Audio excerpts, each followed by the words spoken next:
Hey everybody, it is Kellen Nitro for Nitro Maniac TV's Wrestling Unlimited coming at you with another classic Nitrostake. We go back, all the way back tonight to Summerslam 1992. Yes, August 29th, 1992 from London, England, and our breakdown of this. So, I can't do this alone. I got to bring in some people that have watched the show, and we're going to break it down tonight for you. Mr. TL, how are you? I'm doing fine, and I'm doing this in the intro, apparently. I tried to find the most animated video of you doing something cool and goofy for the intro. So, okay, I think I found it. I get cool because I've done stupid things where I put my eye right up in the lens, which I know you hate. And that does exist on the channel, yes. Yes. to do that, yeah. And we'll bring in as well our special guest, the all-star of the past two live streams that we've had him on, and continued good friend, good vibe guy. It's Craig Fraser, who, well, he's looking at a wall for some odd reason there. And yeah, hello there. Harumph. Hello, oh yes, everyone. by the way, I didn't get a harumph out of that guy. Give the governor a harumph. You watch your ass. You watch your ass. I should also add that. All right, on. That's good. 10 comedy. I should also add that if you guys want a updated video for the next episode, do all goofy stuff, and it'll probably make the cut for that. So there we go. Excellent. Yes, I'm gonna get right on goofiness. Yeah. So there we go. So SummerSlam 1992, we're going back to August 29th, 1992. This aired in North America on August 31st, 1992 via tape delay back in the old days where, you'd go over for a live event and, it'd be a pay-per-view or live TV special or such. And then you'd see it via, the weird UK video filters and stuff like that, or European video filters a couple of days after the fact. So this falls right into that wheelhouse. This is, of course, the big summer pay-per-view spectacular for WWE. This was the very first event in the UK ever to be on pay-per-view that involved wrestling in general. Like, no other promotion had tried a UK pay-per-view, obviously, up to this point, and this was the very first one. It would be another 5 years after this one until they went back for one night only in 1997, and then another 30 years until they ran a stadium in the UK with last September's Clash at the Castle in Cardiff, Wales, being the one that they ran. So there we go. But they've never been back to Wembley. They have never been back to Wembley. No, this is the first and only time they've done Wembley Stadium. Yes. Wow. Yeah. And this, of course, is Wembley Stadium before they did all the multi-million-dollar renovations to it, I think in the mid-2000s or so. So this is the classic, World Cup configuration of Wembley Stadium from when they last won the World Cup back in '66, I think it was. That's right. It was back when Wembley Stadium was a real soccer pitch, and now it's just a house for a bunch of Nazis. Unlike Hampden Park in Glasgow, Scotland, which is a real stadium where real men test themselves in the elements. You know what I mean, bro? It's a football pitch, not soccer pitch, you wanker. Oh. You know what I mean, bro? Ty, you hurt my Imposter feelings. man, innit? You hurt my feelings. But did you just turn into a drill rapper? That's right. That's my British Euro accent. rapper all of a sudden. Wow.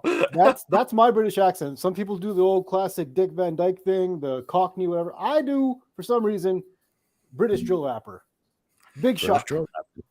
See, I can't do that because if I tried it, I'd probably offend people. So, like, aren't you actually like heritage British?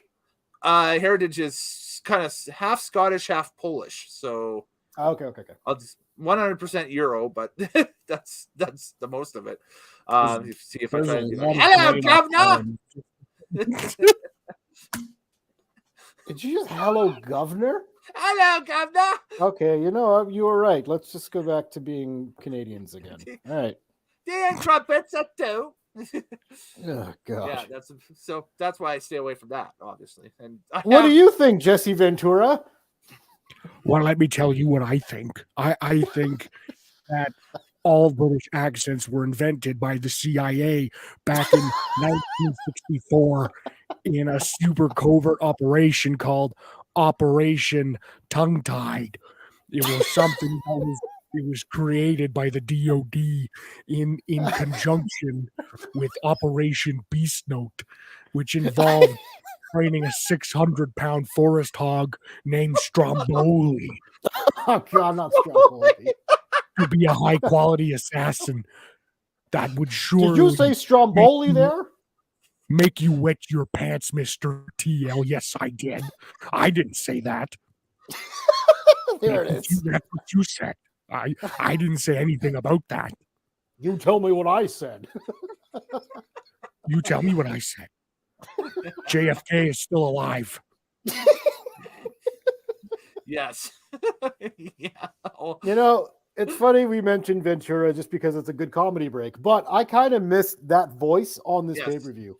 yeah. I guess we'll start with there. Obviously, after the opening sequence, which I want to talk about and that Me stuff, but too.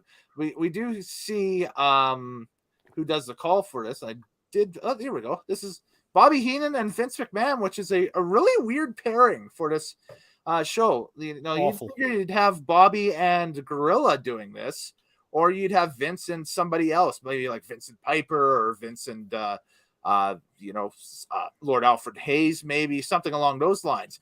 But Bobby and Vince, what did you guys think of that throughout the entire show? Because I thought it was a little off-putting at times. It was just a little like, it seemed like Vince has his own shtick, Bobby has his own shtick, and I don't think those two shticks kind of, they don't rub together to make fire, They have zero chemistry. Mm-hmm. They have no chemistry whatsoever. It was thoroughly awful throughout the night. It threw me off so badly. McMahon is the worst commentator I might have ever heard next to Eric Bischoff. McMahon is awful. First of all, opening of the show, I truly hate that they went with the regal royalty English British type of thing. It's like, this is 92, and I know that wrestling is always kind of behind the times, so maybe they could have done like the British punk type of vibe to this thing for 1992. Okay. Oh God, like the Clash or something like that, like Sex Pistols or something like that. Yeah, like go with that kind of vibe. You already got the Nasty Boys in there, who, by the way, should have had a punk theme. So it's like, why did they go with the foofy British royals, trumpets, and stuff? I hated that thoroughly. And McMahon has two voices, and they're both awful. He has the voice where he's talking like this. Yes. And then he comes down here for some reason. I'm like, what the fuck where did that come from? Awful. I think he was going with like the stereotypical, like what Americans think of when they think of England. They're like the Queen and shit. Like that's pretty much what they went with. And like I would have loved to, like, I mean, 92, it might have been a little bit before like the whole like Oasis Blur kind of whole deal. That was just a little bit, yeah, a couple years earlier before. Yes, yeah. But yeah, like it's coming, but it's not quite there yet. Get Joe Strummer out there with the Clash. Just should I stay or should I go? Like, nailed that. That would have been fantastic to open up that whole thing, because that would have gotten the fans going. But again, I think even back then you could tell like the kids that everybody that they're interviewing before, like there was a lot of kids at that event. You could almost hear a ton of kids for that event. So many kids. And I mean, wrestling has always kind of done that, where it's like, they want to make it kind of big and noisy, and like it's going to be for more kids. So the Clash, like they would probably have taken that moment. Like Joe Strummer was notorious for doing political statements and stuff, and like so like maybe not. They probably just want to be like, screw it, get the guys with the trumpets. I love later on in the event, they got the Balmoral Pipers, and the Roddy Piper came out and did Salt and the Brave. I was like standing up like, like this was recorded. This was recorded like 31 years ago, and I was like, tell them you know 'em, boys. Just I hope Lizzie can hear us. Yes. I kind of thought that when I was watching the show. I was like, oh yeah, Fraser is so triggered right now. It's unreal. He's wearing a kilt right now because of that scene with Roddy Piper. Guaranteed, yeah, for sure. So, but they didn't have to get the guy live for the Clash. They could have just used the song because they were coming out of the rock and wrestling era. But they could have still kept some of their ties with the music industry. Yeah. In fact, they did. They put out an album that Simon Cowell actually produced. Yeah. Just about a year later. Yep. Oh, yeah. You got to look it up. It's pretty awful. It's a bunch of wrestlers singing different songs. Some of them are their theme songs, like Shawn Michaels. Yeah. The one that the Hitman did was just him talking out the lyrics because he can't sing. And apparently it was like #1 in Australia. Mm-hmm. An Australian person told me this, and I looked it up and fact-checked it, and it's true. Yeah. When you get the chance, check out WrestleMania the album. That's the name of the CD. Yes, and Simon Cowell was a executive producer on WrestleMania the album back in 1993. Wow. So about a year after this. Yep. So that tight nipple T-shirt wearing little, guy. Yes. Has the stones to be the executive producer on that dross, if you could call it music, and then critique people for singing for his entire career. Oh, yeah. Oh, yes, because that means that... Damn it. That means a decade before he became the person that we know as Simon Cowell, that character, he had to go through all the loops of the music industry to come out the other end as a success. There's that. That's a good point. That's a good point. I mean, at the other end, I mean, now I'm seeing the other side of it because now people could be like, well, who the hell are you, Simon Cowell? He's like, I produced the WWF WrestleMania One Night Only album. It was terrible. I mean, hey, I could have produced WWE Originals, which was stupendously bad, except for the Stone Cold Steve Austin, which were amazing. The Chris Jericho track was good too. Yeah, but the Jim Johnson bits where he's like, I already got a beer and I thought that would be enough, and then he's like, you might be the dumbest smartass that I've ever met in my entire life. Now, how am I Stone Cold Steve Austin how to sing? If you're telling me if I could play, if I hit the string, if I twang the strings harder, it's gonna make the guitar sound more violent. Yeah. You record the song when you drink that beer. Oh man. All right. Well, the show opens. This is SummerSlam '92, of course, with a Ico Pro ad read for everybody who cares about their body. TL and Craig, do you guys know anything about Ico Pro? I know that it's for anybody that cares about their body, which is the worst thing ever. And again, Jesse the Body should have said that in that. He should have been the voiceover for those commercials. I didn't say that. You said that. I didn't say that. I never said Ico Pro for anybody. You tell me what I said.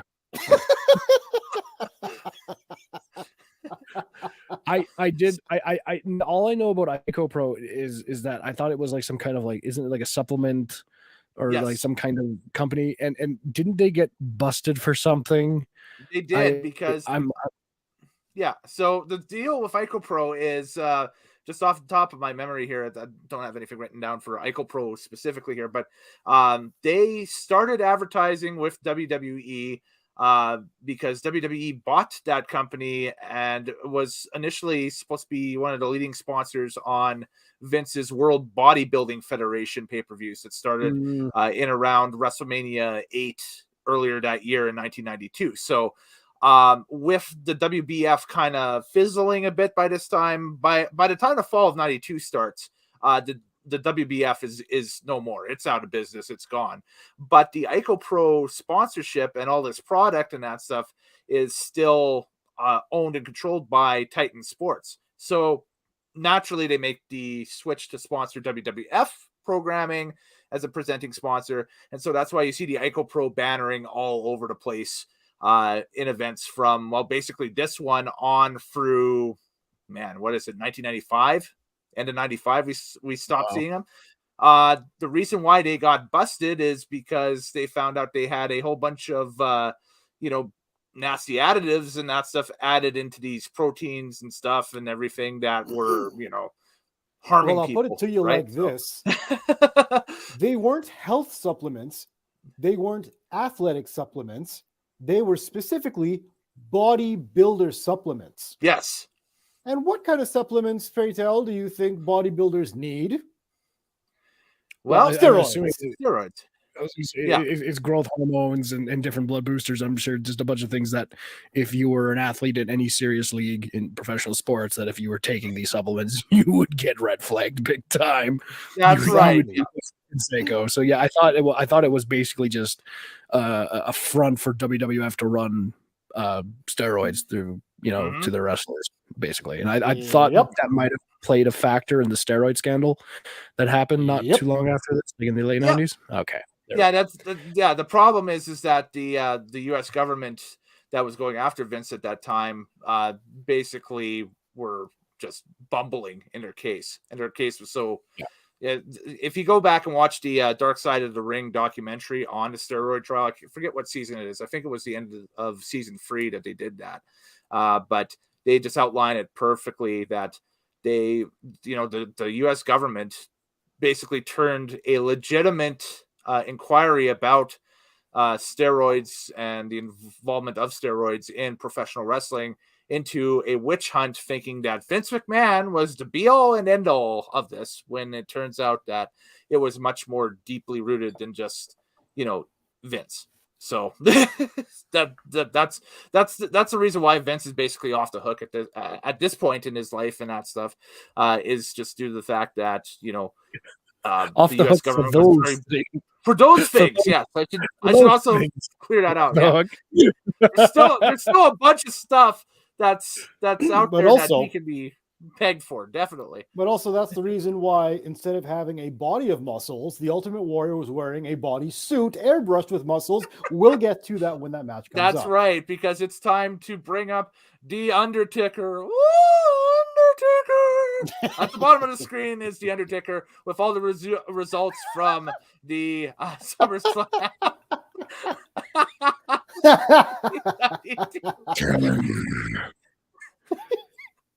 You look like you walk the path of the dead man. You will rest. Stop it. Stop. Will you stop? Oh, yes. Oh, God. You look like a mix between The Undertaker and Otis. There we go. Oh, my God. That was a perfect Paul Bearer. That was perfect, yes. We've channeled Paul Bearer into the stream here. King's alive, Undertaker! King is alive! Oh, that's years down the road from where we're at here tonight, but yes. That does eventually happen. Yes, we'll jump on that when we get a chance to. All right. So crowd of kids outside speak about what they are excited to see on the pay-per-view. And this is the infamous The British Bulldog wants to win whether he wants to or not line from a 8-year-old. It was later to be revealed young lady that was in the crowd that they had pulled out with one of the old school kind of nylon jackets and that stuff and everything. WWE.com a few years ago actually did a Where Are They Now? And they tracked her down in England. And I think she's like a nurse or was in school to be a nurse or something in London. And she remembers that moment clearly, and that stuff. Still is like a lifelong wrestling fan and a WWE fan and that stuff. So pretty cool moment to see. But the haircut is something to behold for sure. It's straight out of 1992. That's for dang sure. So no, Crush's haircut was straight out of 92. We'll get to Crush in a second. Yeah. Fraser, go ahead. I was just going to say, I did remember that line. I started laughing watching the intro because she's like, whether he wants to or not, he's going to win. I was like, I'm pretty sure he wants to win. I was like, are you going to like storm the barricade and make sure in case he's like, you know what, I don't want to win this match. In front of my home country. Nah. No.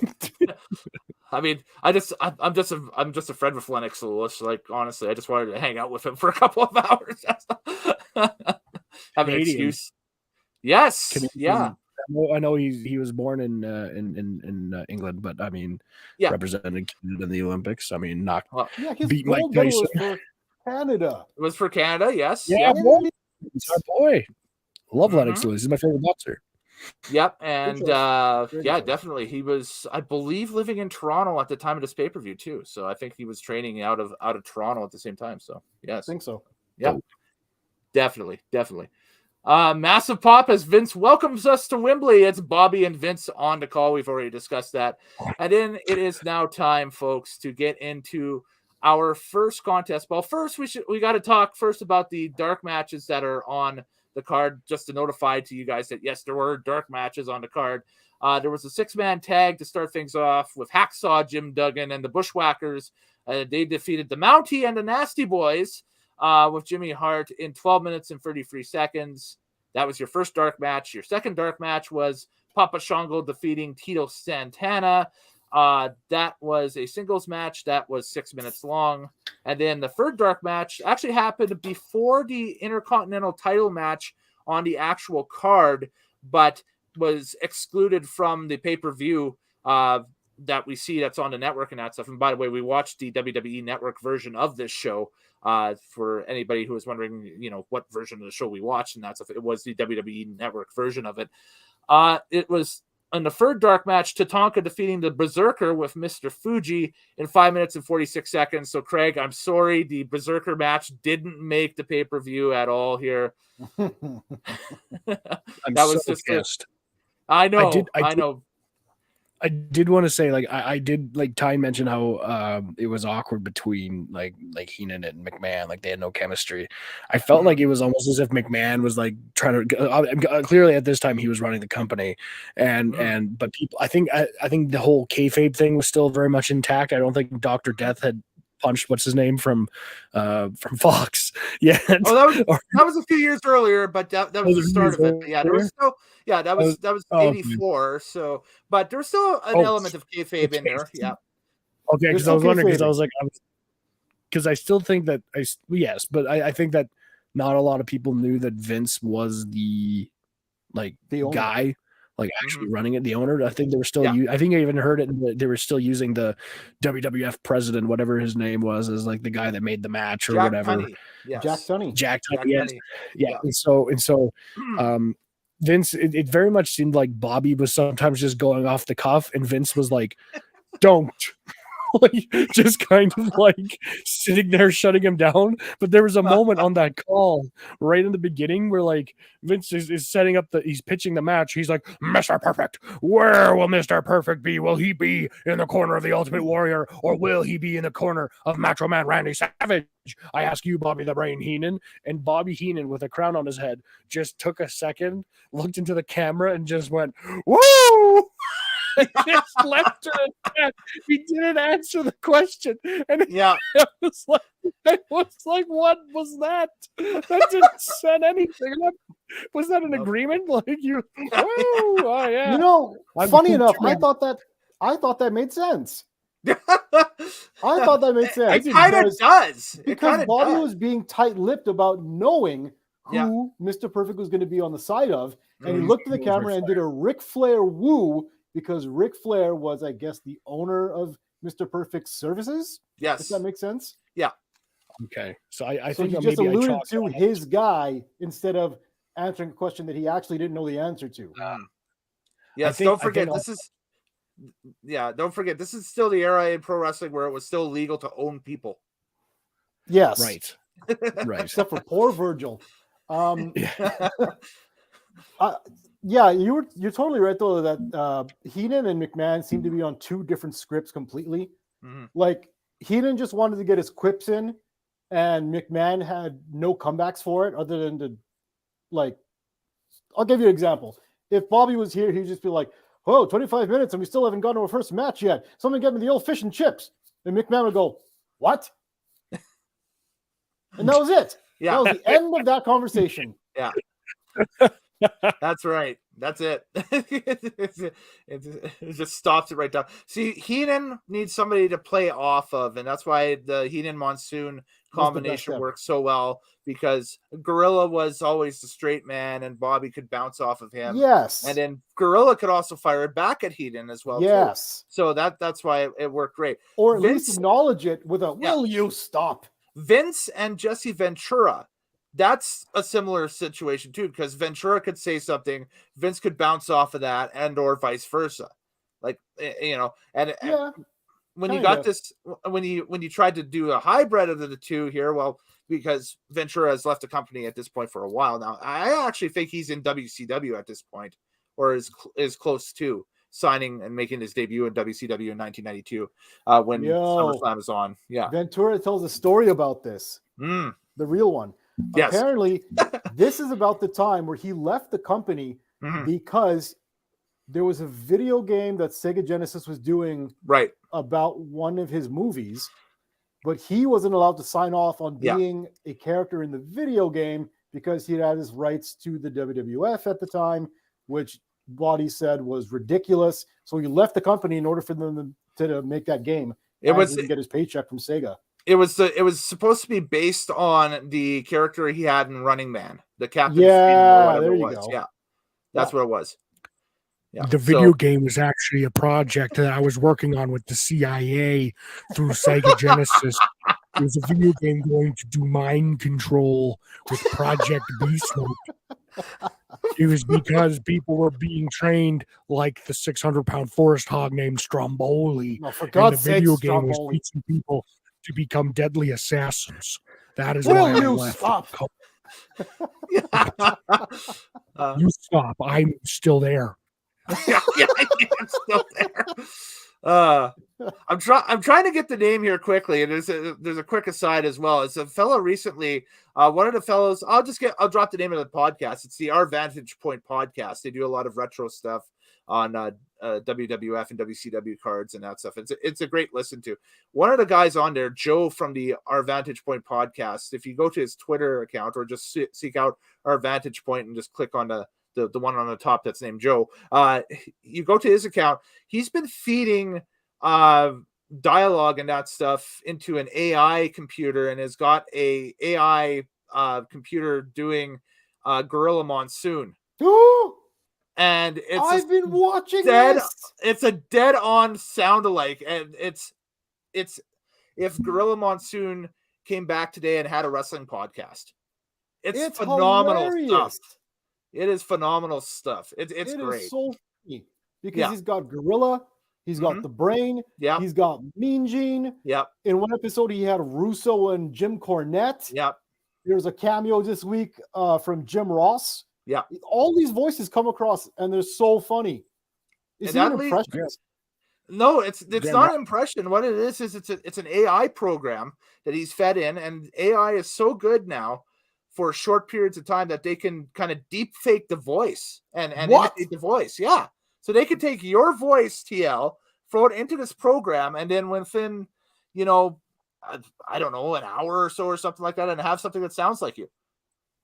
That's crazy. And say weird stuff like, be like, I'm going to kill Obama or something like that. Okay, let's not put that out there on the internet.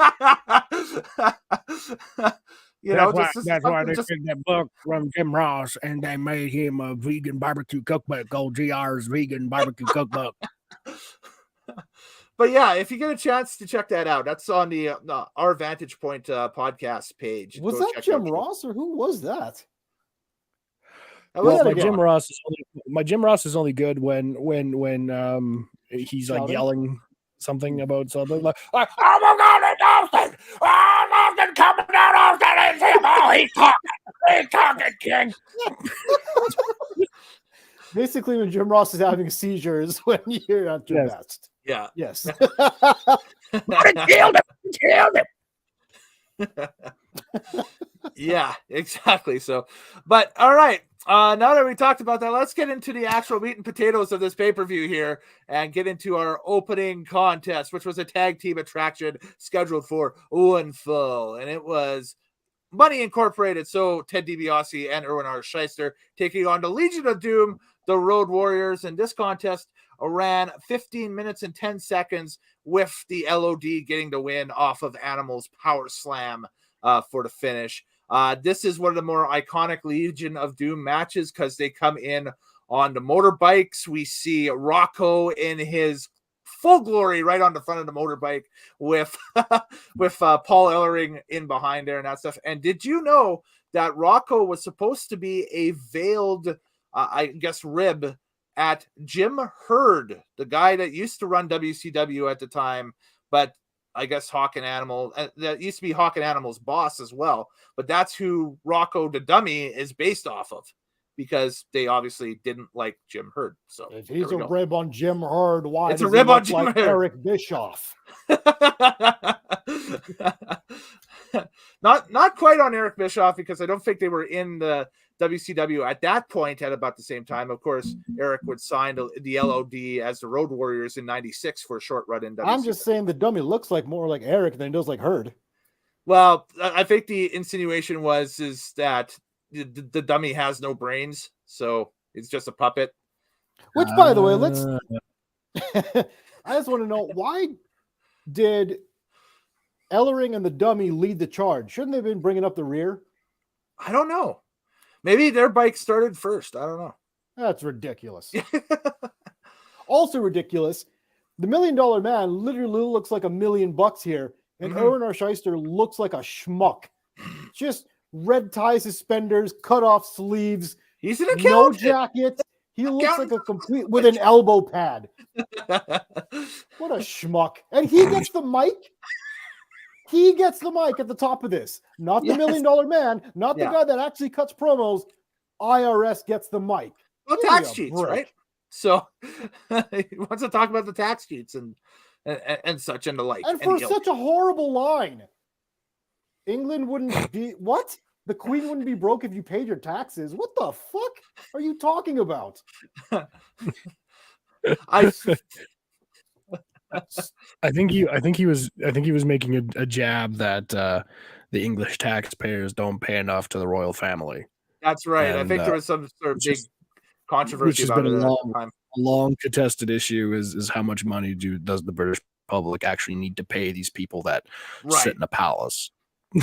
Palaces that for most countries are just figureheads, but for them they're still kind of in power-ish, I guess. I don't know exactly. Well, they're figureheads. Figureheads, yeah. So there we go. The prime minister shows up, and the king now will just kind of go him, and the prime minister is like, "Oh, tough. This is what we'll do in our government." and the king's like, "Oh, that sounds like a jolly good idea, and goodbye." And then the prime minister is like, "All right, well, back to Downing Street for me in the House of Commons." And the king's like, "Right, I'll sit here and get paid." Yeah. And then the rappers are like, "Just see what I doing there, bruv. You see what I doing to the eyes and them." And then they make a whole song about what just happened. To a trip hop or something like that. You know, just some, yeah. And then the guy from Belfast goes, "Oh, the hell did have been a haircut down."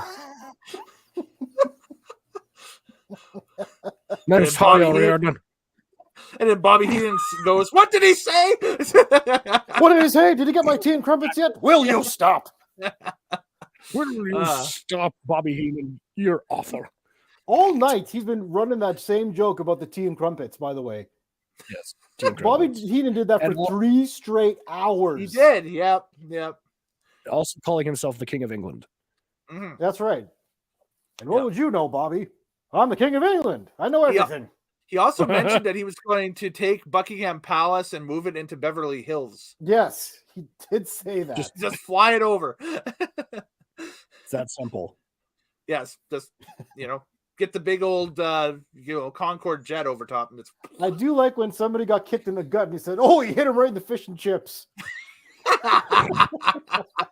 Well, you can't call it breadbasket over there, so you might as well. Vince called it breadbasket, and then Heenan said it's the old fish and chips. The old fish and chips. So, there was a match going on. Yeah, thoughts on this opener, guys? Where it's basically the Road Warriors at the top of their game, just crushing the competition, being, Oh, arguably the dominant tag team of the WWF. But there's reasons why they are in this spot, which I'll get to later. But I was going to mention it straight away. Go for it. As you can see, although this is the height of the glory of the presentation of the LOD, Right. one member was actually not at the top of his game. He was actually hitting rock bottom. Mm-hmm. That would No, be the it's bottom Hawk. of the floor, sniffing a line of coke, which would be Hawk. Which would be Hawk. Yes, exactly. I was gonna say I was gonna rate this opening match with a what a okay match. Okay. It is. It's an okay opener. I mean, the most iconic thing from this match is the entrance. That's it. Oh, I come mean, on, that this was is the brilliant what he silvery- just did. Yeah, it was great. That was a perfect impersonation. That was great. I love the LOD. I mean, obviously these are there's personal problems with these guys, but I mean, I love the LOD as a tag team. I mean, these guys, like, I remember when Kane and RVD were the tag champs before the unmasking in 2002, and they came out. I remember they came out, and it was the first time, like, I got into wrestling kind of later when I was like 11, 12 years old, and like I'd never seen LOD before. And I saw these guys come out. I was like, these guys are better than Kane. These guys are fucking awesome. And so like I was like, they're dope. They're both huge. They did the jump off the top rope finisher and the power slam. I was like, yeah, I like these guys. They ride motorcycles. I was like, I'm in. Yeah. The move I remember from that match that you're talking about, Craig, is RVD has that has like a spin kick in his repertoire and that stuff, where it's kind of he just pivots and does like a spinning leg lariat in the ring or a spin kick. And Animal caught him and just dead ass power bombs him in the center of the ring with it. I was like, oh, here we go. The LOD's back. They're going on a run. They're going to win the tag titles, and they're just going to just dominate on Raw now, right? And I'm like, yeah, go for it. And then it was a one-off, and they went to TNA instead. So whatever. But anyways, but you know what? I gotta say, the pop that the LOD got was mega. Yes, that arena looked packed. It looked unreal. Mm-hmm. That actual visual was crazy. And when the LOD came out with the golden football spikes and everything, like the presentation around it was magic. The match itself was okay. It was kind of a paint by numbers. Hot tag, here we go, do the exchange, get the finish. Yeah. They actually finished the match without using their finisher, which is a little weird, but I guess that Hawk couldn't hit the top rope because he was down in the gutter, so to speak. Yeah, he was messed up. Yeah.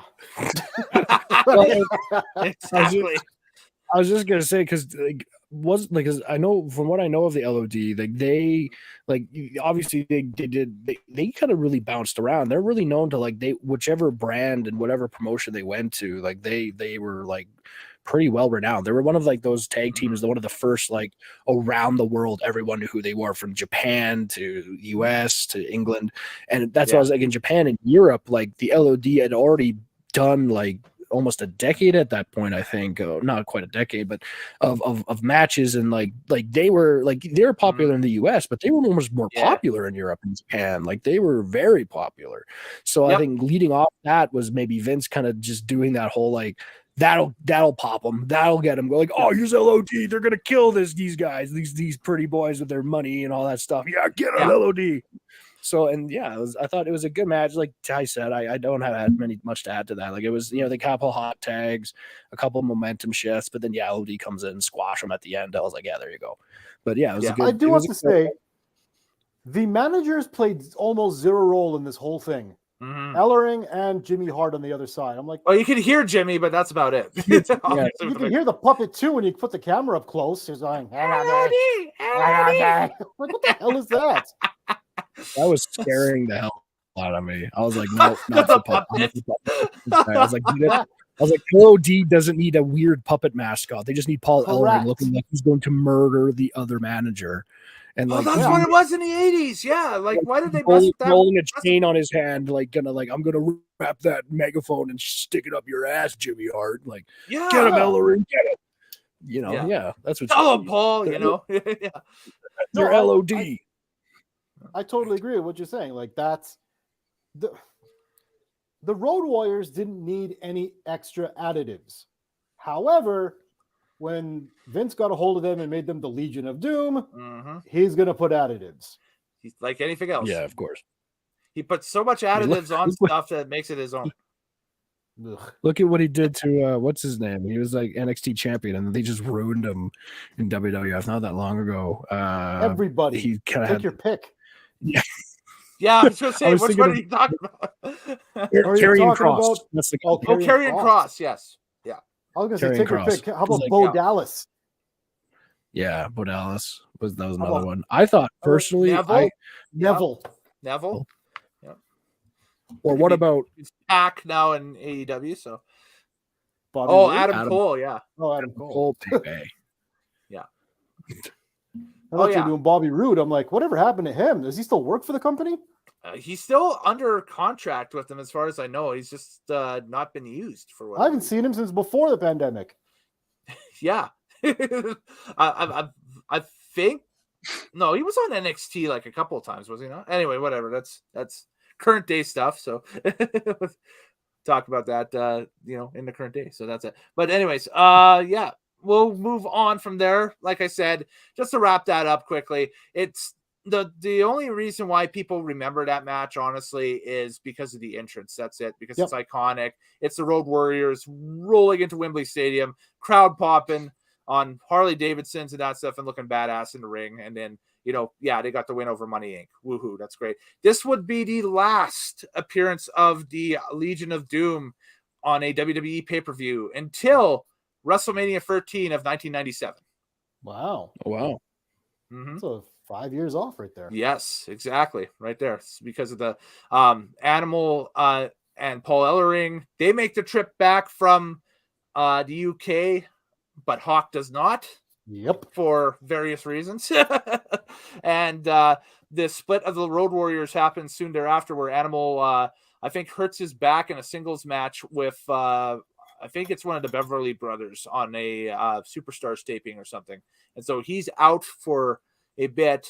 And then during the injury, he just basically quits WWE at that point. And Hawk is turfed because of his drug issues. So Hawk goes to Japan. Animal kind of sits out for a little bit. And then Hawk becomes a huge star in Japan as a singles wrestler. Teaming with Kensuke Sasaki, who became Power Warrior, and so on and so forth. And then they come back into WCW.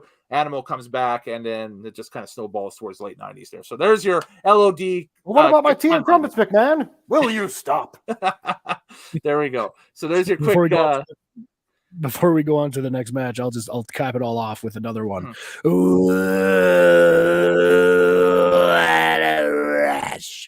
Nice. Love it. That's friggin' perfect. I don't care. That audio is perfect. Boom. What a okay match. That'll live on forever. That's great. What an okay match. Yes.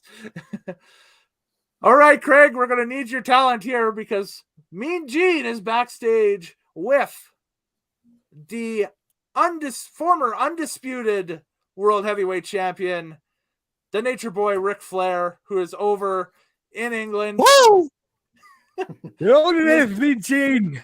Oh, God. Ric Flair, the Nature Boy, is ready to come back to action, and it should be me who has a title shot, not Ultimate Warrior, but me, Ric Flair. Woo! The flying, profile, jet flying, limousine riding.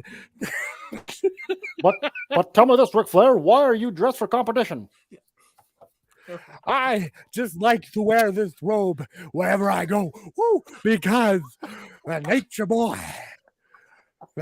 Boy loves to be ready to fight or for the ladies. Woo! You can bank on that, and that's what it is.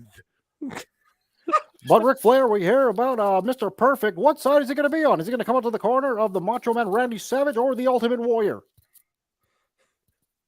Because that's what he did. Yeah, that's all he did. Yeah, he's just like, yeah. We basically just did the segment. We just replayed the whole thing for you. That is the segment right there. We moved in from that to Sean Mooney. He's with Virgil in the back. Virgil's got nails. And you know what? I can't hate promo at all. This was a great babyface promo. I thought. What? Yeah, I'm watching this and I'm like, this is surprisingly well done for the time. It's good. Yeah, except Virgil is throwing punches like he's trying to drive. Well, I'm here with Virgil. He's working for his match against Nails. That's right, man. We got a match coming up. And he looks like such a bum. He's got his striped red pants, no tape anywhere. He's completely bald. He looks like he's selling Cracker Jacks. Is he Glass Joe? Is that what you're saying? I don't know what he is, but apparently he's too legit to quit. Yeah. Are you kidding me? That's your motto? Remember the time frame that song was in 92. Hammer was 1990. Jeez, that song still was in though in 92. I think to quit. He was too legit to quit. But now I thought it was done a James Brown reference and done a spin or something. I thought it was a good promo. I'm gonna kiss myself. Like what the hell? James Brown. I'll tell you what James Brown said. So, feel good. So Virgil should have tagged with the cat in 2000 in WCW, is what you're saying. Virgil should have been in the gym working on them punches. Yeah. I think it would have been a better promo had he been gone over. I think yes. This was a big opportunity for Virgil to go over because I saw Nails just standing in the ring, you know, jerking off a nightstick, and I was just like, I don't understand. I mean, it just seemed like he was just one of those like bad 90s heel that they were just like looking around in the props department. Like they have this, like he's a tall guy, he's a big guy. They're all right, we're gonna figure something out for you. And they're just kind of going through like whatever tickle trunk bullshit they have in there. And they're like, well, here's a prisoner's costume for Halloween. You're gonna be Nails and you're a criminal. That's your thing. So from the Department of Corrections. Which again, the logic of this, what criminal continues to wear their prisoner gear outside of prison with your crazy number person on the back? A crazy person, and that's what they're trying. That Nails is crazy. Can't you tell? Vince at times with his gimmicks, especially in the early 90s and that stuff, is very detail driven to the point where it's almost cartoonish. So I think that's what they were trying to go for, is the cartoonish version of Cops and Robbers, maybe a little bit with the Boss Man and the prisoner feud, or the Boss Man and Nails feud. Because don't forget, this is the whole build for this is for Survivor Series 92, Boss Man versus Nails and a nightstick on a pole match, if you can believe that, at the 92 Survivor Series. Yeah. Okay. So that all makes sense, but then why didn't he fight someone who's, you know, more aligned with a cop, like the Mountie? Well, again, that's heel versus heel, so that's unheard of territory at that time. Make the Mountie a good guy. I don't know. Yeah, that's about the only thing you could do is not I'd honestly would have put him in the ring with Hacksaw. Sure, that would have been fine. You know, because you're not in America, but Hacksaw's still going to get the USA chance going and that stuff, as comical as it'll be. The fans love him, so you know. How does a prisoner get over to England? Beat down Hacksaw in this match. Yes, his passport was good enough that he could leave the United States. Yeah, his passport was good enough to get to England. That's a good point. Yeah, how the hell did he get in? You don't get the criminal record, sir. He shows up in this suit. He's still wearing a Department of Corrections jumpsuit. He's like, I'm here for work. Apparently. Here's the thing with Nails too, is that the guys, the guy who played Nails is a guy by the name of Kevin Wackholtz or something like that. Wackholtz, something along those lines. You never had to say that out loud, did you? What's that? Said you've never had to say that out loud, have you? Never. No, I've always read that. So okay. It sounds like a German name. I can help with those. Okay, there we go. But yeah, Kevin Wackholtz. Vackles. There we go. That's how he would. But he's from Minnesota, so yeah, probably be like yes, Vackles or something. AWA. Yeah, he was one of the AWA cast-offs because the AWA closed up shop about a year prior, and WWF signed a whole bunch of guys from the AWA, and a few of them are on this card too, as we'll talk about it with the Beverly Brothers as well.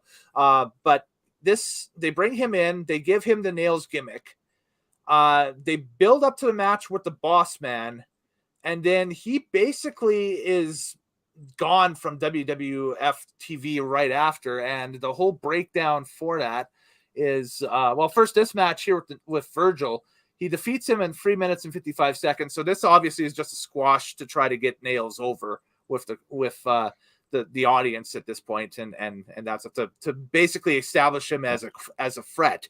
He had taken out the Big Boss Man in storyline a couple of weeks earlier, and so that's why he has the Boss Man's nightstick on him. Because back in those days, if you had a prop and you were a good guy and you were feuding with a bad guy, the bad guy would take out the good guy in storyline and obviously take that prop, and it would be theft, right? So and use that prop in matches and whatever. Like we had the nightstick here. A few years later, you'd have Kama taking the Undertaker's urn and melting it down into a chain to go around his neck and that stuff.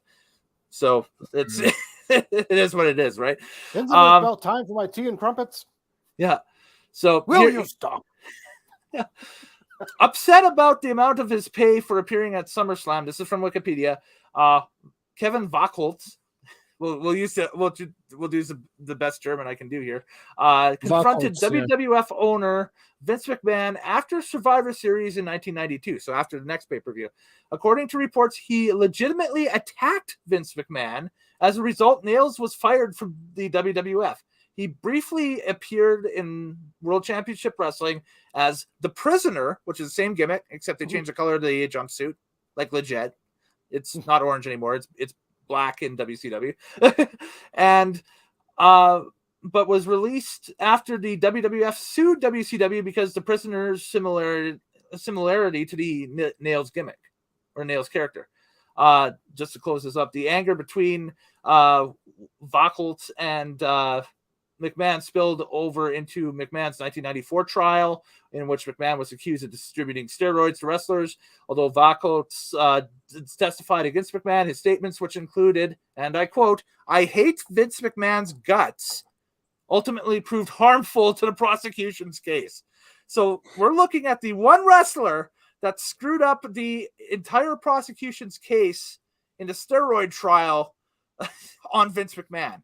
With Nails. There you go. That's his claim to fame.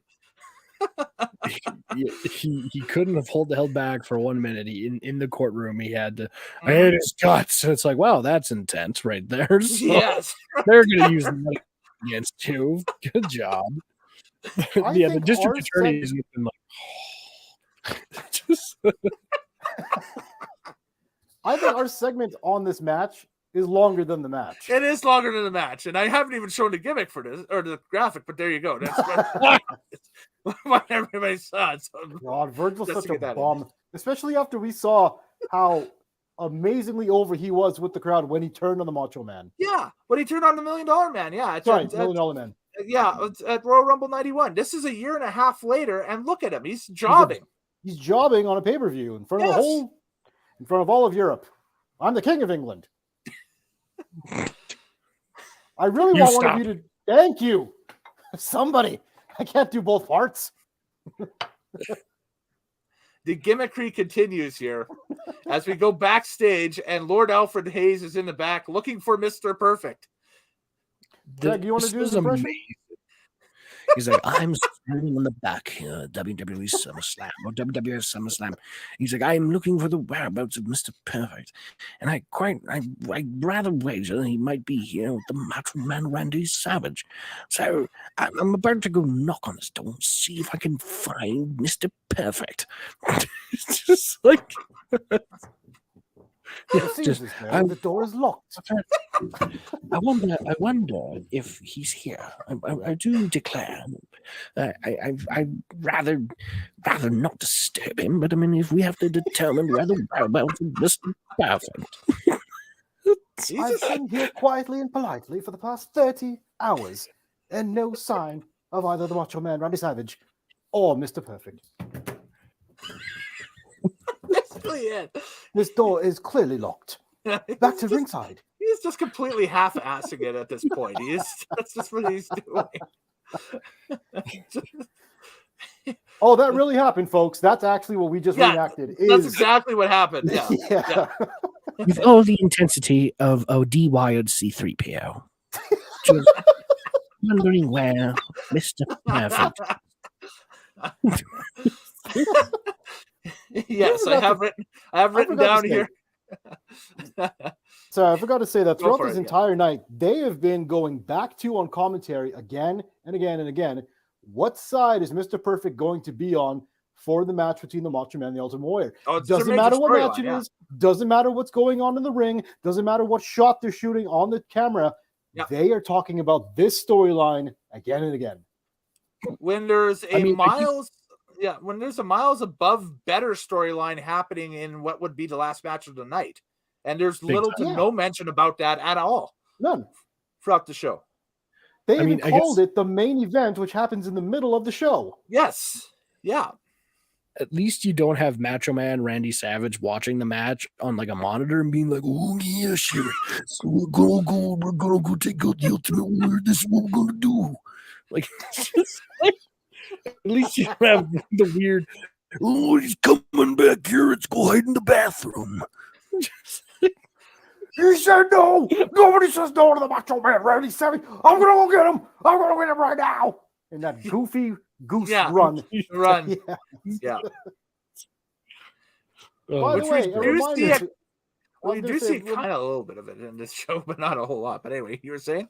I was going to say a reminder to anybody watching that there is still a not a contest, but a reaction viral thing that we're trying to do here, where we get people to watch that segment from the Royal Rumble between Sherry, the Ultimate Warrior, and Macho Man Randy Savage, and show it to people who've never seen it before, or maybe haven't seen it in a very long time, and get their reaction to how cringy and awful that segment was. Oh, I have the whole bit as we just described in last month's pod, queued up here on the in the video thing, but it's 4 minutes long, so maybe at the end of the show I'll run it again and that stuff just to refresh everybody's minds and that stuff. And also it's a separate clip on the channel, so after you're done watching this, you can go and check it out as well. That's on the channel. So. And tell your friends and set it up for them and capture their reaction as they watch it, because it is, to me, it's comedy gold. It is The Office times 12. And also the source of one of the best steel frames of pro wrestling history right there.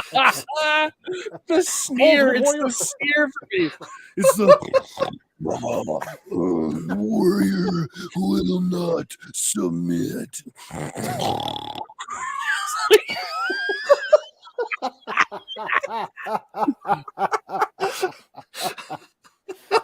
All right. So we go back to me and Gene in the back. This is back to SummerSlam 92, of course. And Sensational Sherry is with me and Gene. So this is hype for Martel and Michaels. Apparently HBK cost Martel the Intercontinental title match some weeks earlier against Bret the Hitman Hart. So Martel essentially in the coming weeks or in the following weeks, the storyline is Martel is actively hitting on Sherry, trying to steal Sean's girl. And Sean, of course, being the big heel, is like, no, Sherry's my girl. and Sherry, yes. Sherry is being like, I kind of like both of them. Yes. So she's trying to see who's going to fight harder for her in this match. And they've agreed not to hit each other in the face. Which is a first. So if one combatant nails the other one in the face, it is a disqualification. At least that's how it's explained to the audience. Yeah, I guess. Yes. Yeah. It honestly is really weird because, first of all, Sherry looks like she passed out and her friends drew on her face. and I was like, why does she have to look like I mean, maybe that's her thing, but I was just like, was that her? Because I was like, if that's her decision, then whatever, that's her gimmick. But I was like, why does she have to have like the big SS on her cheek? I was like, that could mean a few things. I was like, it's just I don't know. I was like, why is she looks like a cartoon character? And like this match was just very confusing. And at the end, it was just a cartoon show. Like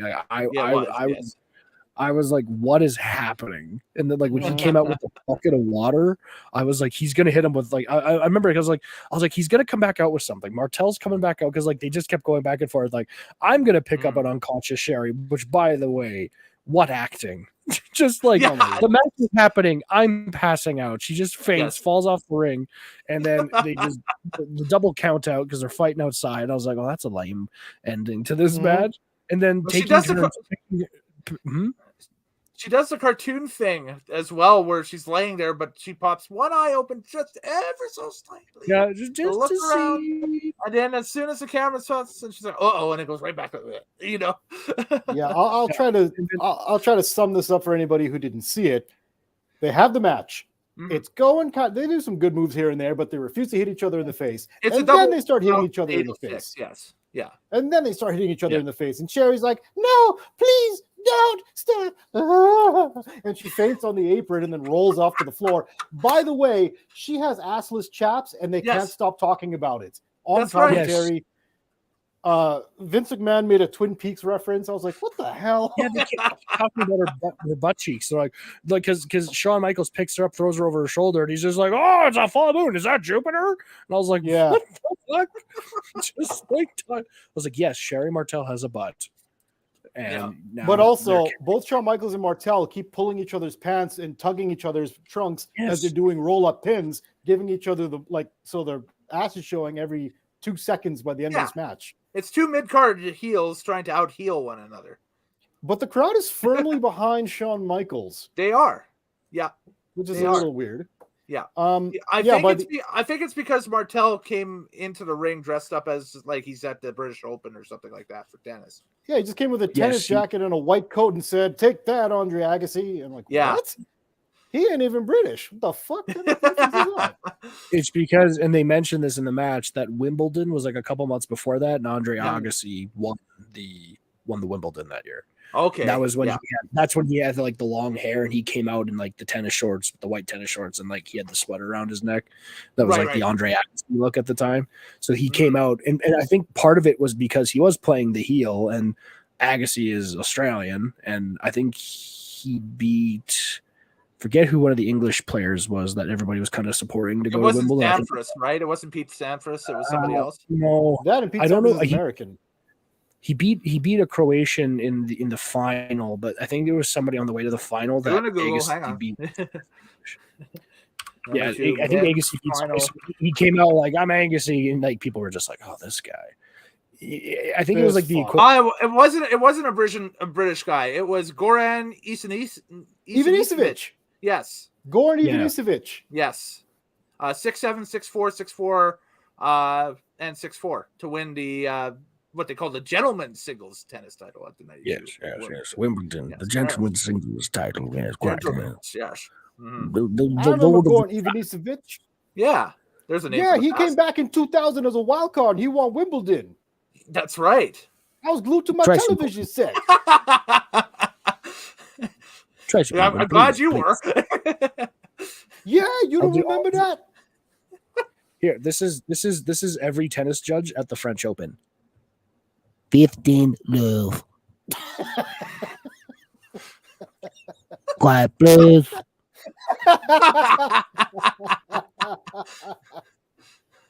Personal foul. Personal foul. 15-point penalty. To Mr. McEnroe. Of course, McEnroe. You did. I told you this. I told you to be quiet. You do not be quiet. That's why I ordered you a penalty. That's why I gave you a penalty. Anyways. That's basically it. You know what made that funnier? Is that you have Sami Zayn hair. And he just did that promo in Quebec, and that was just amazing. Yeah. At the time as we record this, yes. And the hair is getting long and luxurious now. Yes, definitely. It's bizarre. You have Otis face, but you have Sami Zayn hair. It's just all over the place. It's Otis for now, but in recent weeks and that stuff, it might be Otis because they're kind of angling him to split off from Gable. He's doing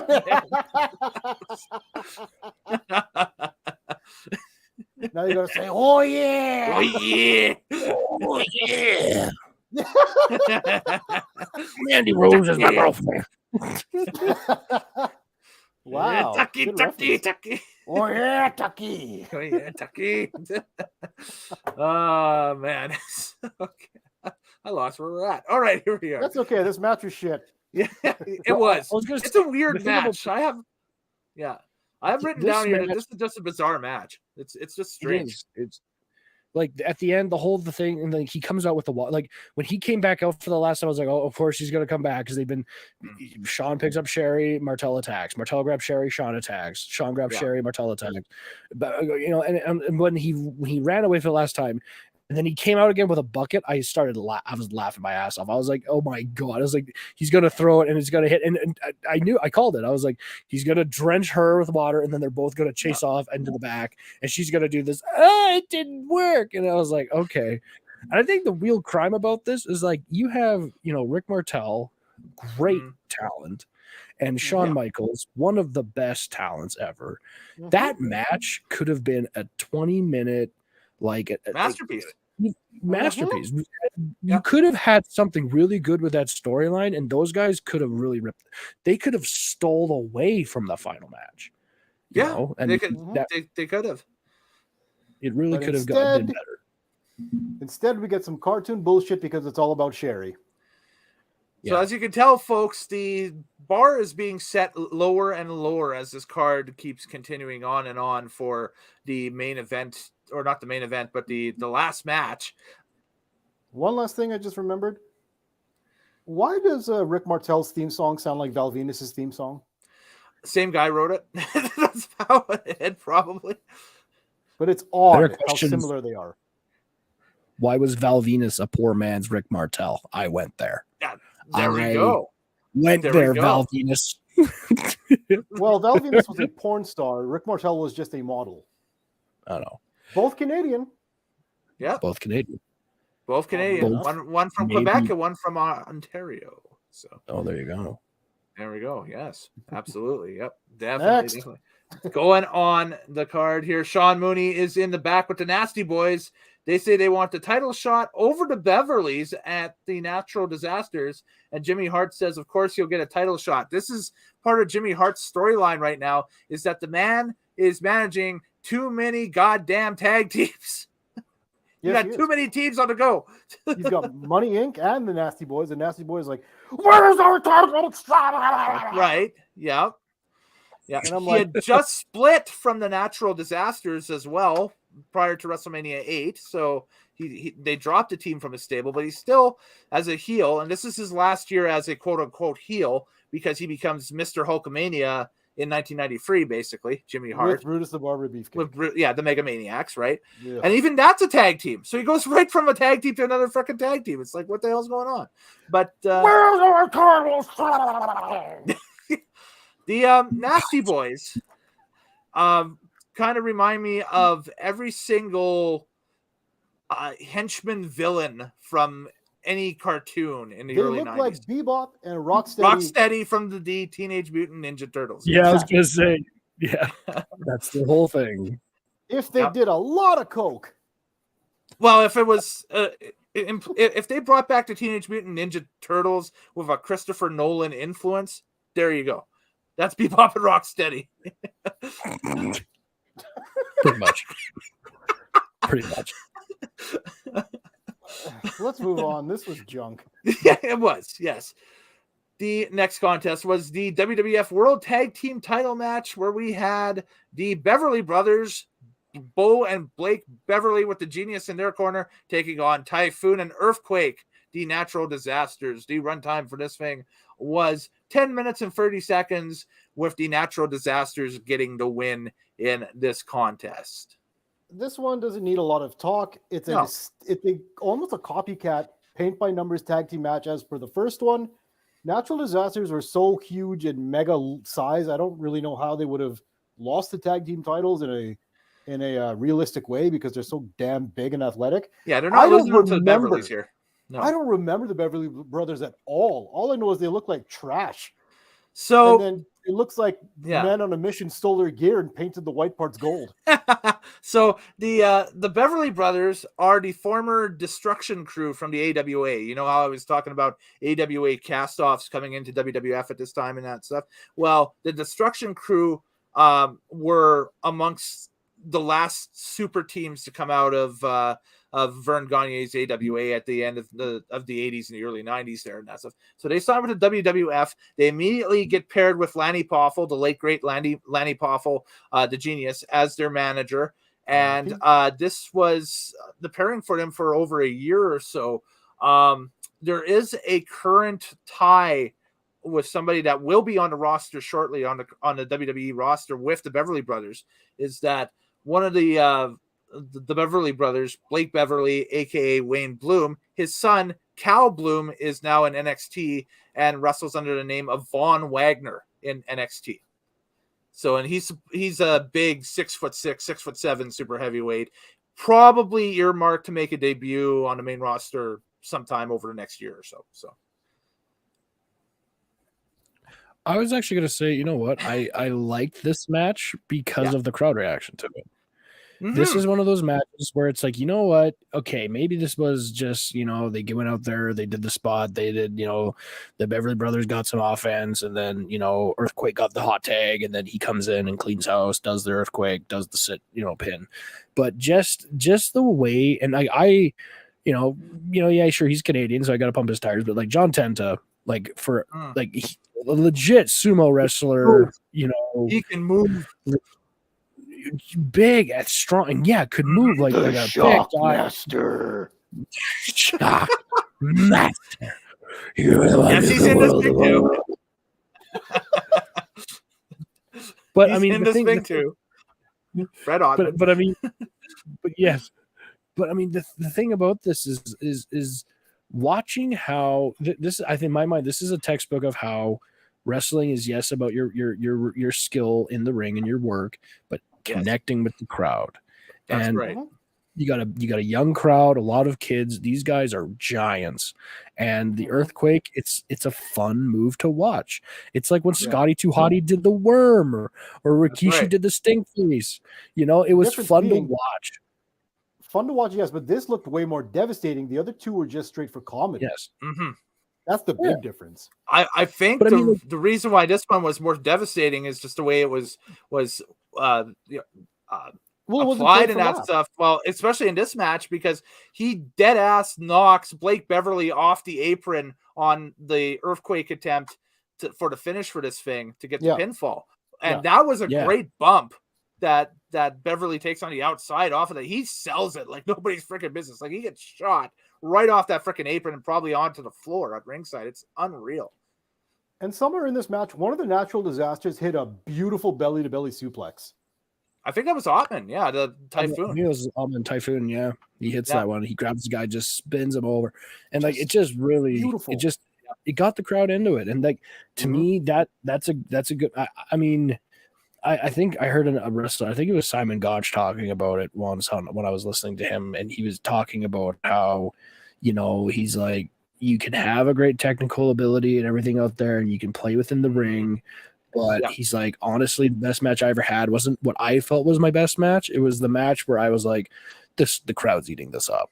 Like they're into this. They love what we're doing. I missed a couple spots, but the way that I was able to come up and that he took that bump, and then I got up and you know, I'm jaw jacking with the crowd, and then how he came in with the hot tag, like he's like, that was it.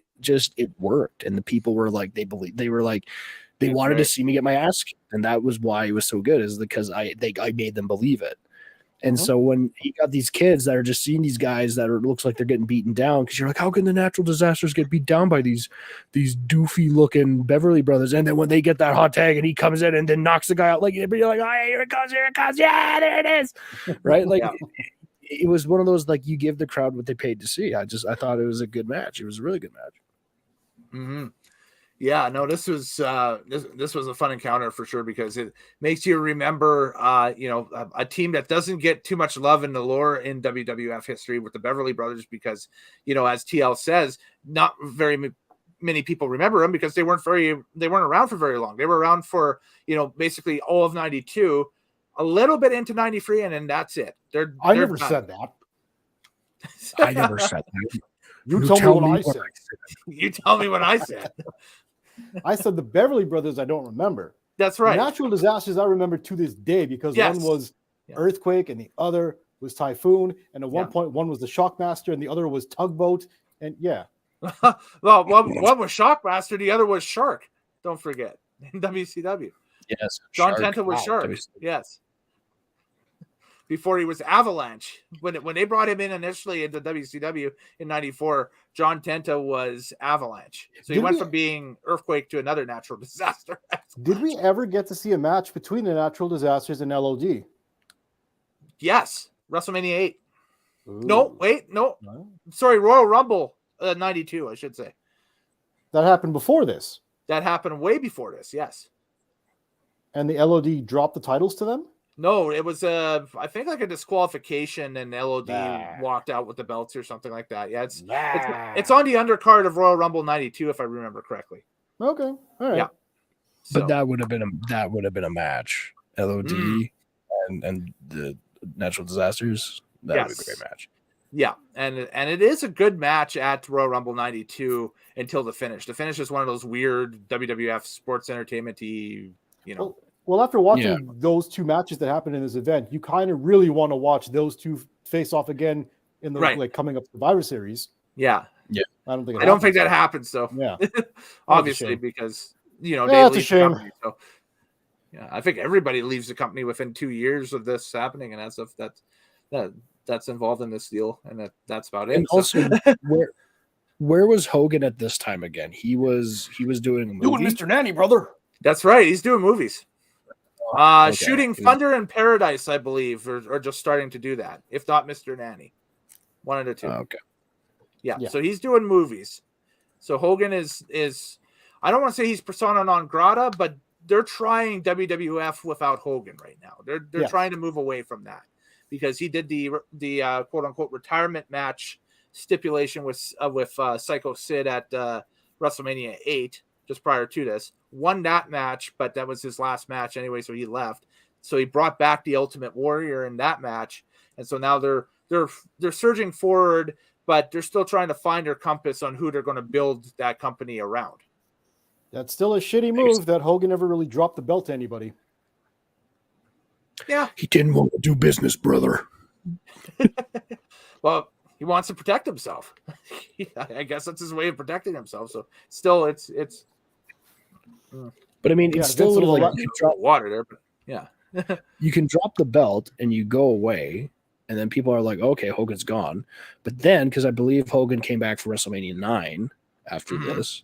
Yes. I mean, but I don't know exactly when he did come back, because I think he comes back and beats Yokozuna. At that WrestleMania 9. Yeah. After the Hitman lost to him. That's right. Right. So that was that whole weird thing where Bret Hart's walking away and Hogan's like, "No, Bret, you actually lost." And Bret's like, and like walks away and Hogan's like, "I better do this, brother," and then goes in and yeah, exactly. That's right. Yep. Ridiculous. It is. So Mean Gene is backstage with the Bushwhackers. They don't know whose corner Mr. Perfect will be in, and they do some comedy. It's a funny little bit, whatever. So it's the Bushwhackers being Bushwhackers. So basically, with the exception of the face side, everybody who appeared in these dark matches prior to the show got some pay-per-view time in backstage segments or something to stay relevant, I guess. So. And TL they didn't stop doing that the whole time. They're just doing this. Yeah, the whole time they did this. I'm just realizing how hard this is to do for an entire minute of a segment. Well, it's easy when it's your tick, right? So you're subconsciously doing it. And just screaming like banshees throughout the whole interview segment. And then we have another Lord Alfred segment where Lord Alfred is outside of No, the Ultimate I'm Warrior's dressing room. standing outside of the dressing room of the Ultimate Warrior. Now, I must be very quiet here, as I believe Mr. Perfect is inside. Now, I have no proof of this, but I'm going to just assume that he is inside this dressing room. As a matter of fact, I'm not even going to knock on the door. I'm just going to open it and see how he opens the door. And then, like, the door gets shut by the Ultimate Warrior. He's like, oh, blimey, oh, God, how rude that was. I tried to open the door and they just shut it on me. And we didn't see anything. I didn't see Mr. Perfect inside the dressing room, but I got the door shut in my face. How unbelievably rude that was of the Ultimate Warrior. But I think Mr. Perfect is in that dressing room, I must say. Basically it. Yeah. Well Perfectly done. Perfectly done. Perfectly done. Perfectly done. Yeah. Pun intended. The search continues for Mr. Perfect. As we go into our next contest on the card, it is Repo Man versus Crush. Yes, folks. Demolition implodes, much like the Mega Powers a few years earlier. This is members of Demolition going one-on-one with each other. The Repo Man and Crush. I just didn't like this match at all. He's standing in the room looking like the worst version of like some villain from like a Pink Panther crime TV show. He's like, I have a hook and a mask and a jacket that says Repo, and then did you catch on the jacket his arm patches are pieces of attire? Are pieces of attire, yeah. Yeah, well, there you go. That's because he's coming for your car. Get it? That's right.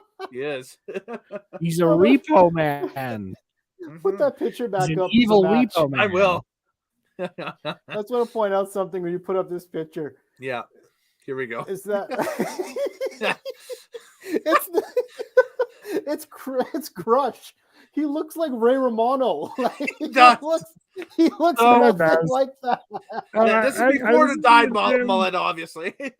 I was working out in the gym, and I was gonna go up against the Repo Man, and I'm just in the gym. I've been ready to go. Yes, I'm gonna do my best. Come on. It's so funny because his hair is blonde. He's actually supposed to be like a foot taller than the Repo Man. He's supposed to look menacing. That looked like Ray Romano in some pink tights. It's the funniest. He does. Photo. He does. And yes, as you were saying, as I was laughing like an idiot, yes, he was formerly a part of the Demolition. There was Axe and Smash, and he was Crush, the third member who came along a little later when I guess one of them got injured. Repo Man was Smash. So this is there you go. Yeah. So this is the members of Demolition just kind of. You see the difference of what a gimmick can do? Yes. Yeah. I can also see the damage it can do too. When did he become Kona Crush? Was that later? Later on. So this is generic good guy Crush. So we go into 93, he starts feuding with Doink, and then that's when he basically becomes Kona Crush at that point. And then soon after that, he kind of becomes buddy with the Macho Man Randy Savage, and then turns on Randy Savage, employing Mr. Fuji as his manager and Yokozuna as his ally, and that leads to the last man standing match at WrestleMania 10 between Randy Savage and Crush, which is actually a pretty decent match. I enjoyed it. It's not bad. That one isn't too bad.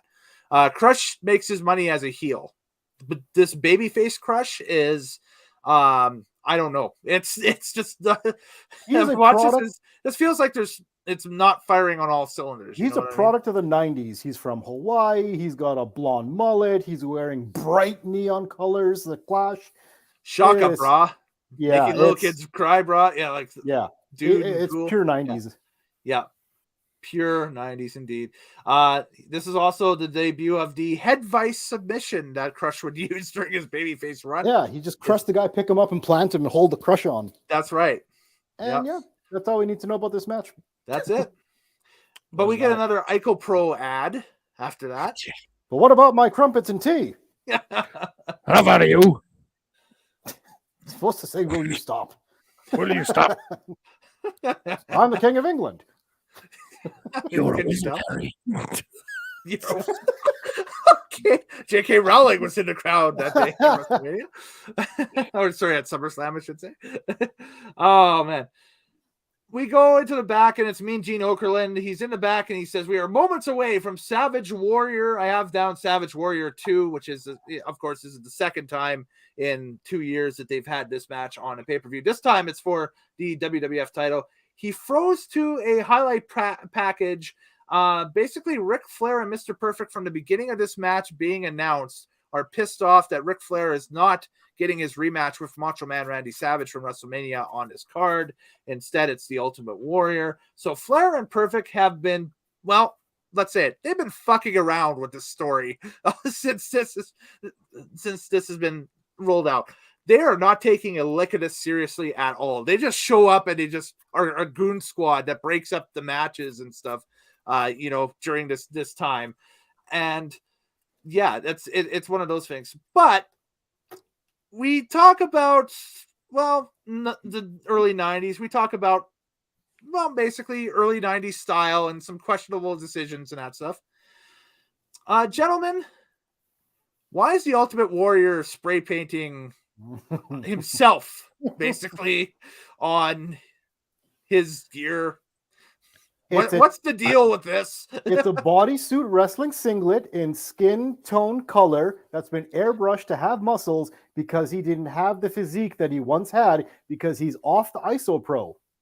No more ISO Pro for the Ultimate Warrior is what you're saying. Okay. That's exactly what happened. So they had to paint on those muscles.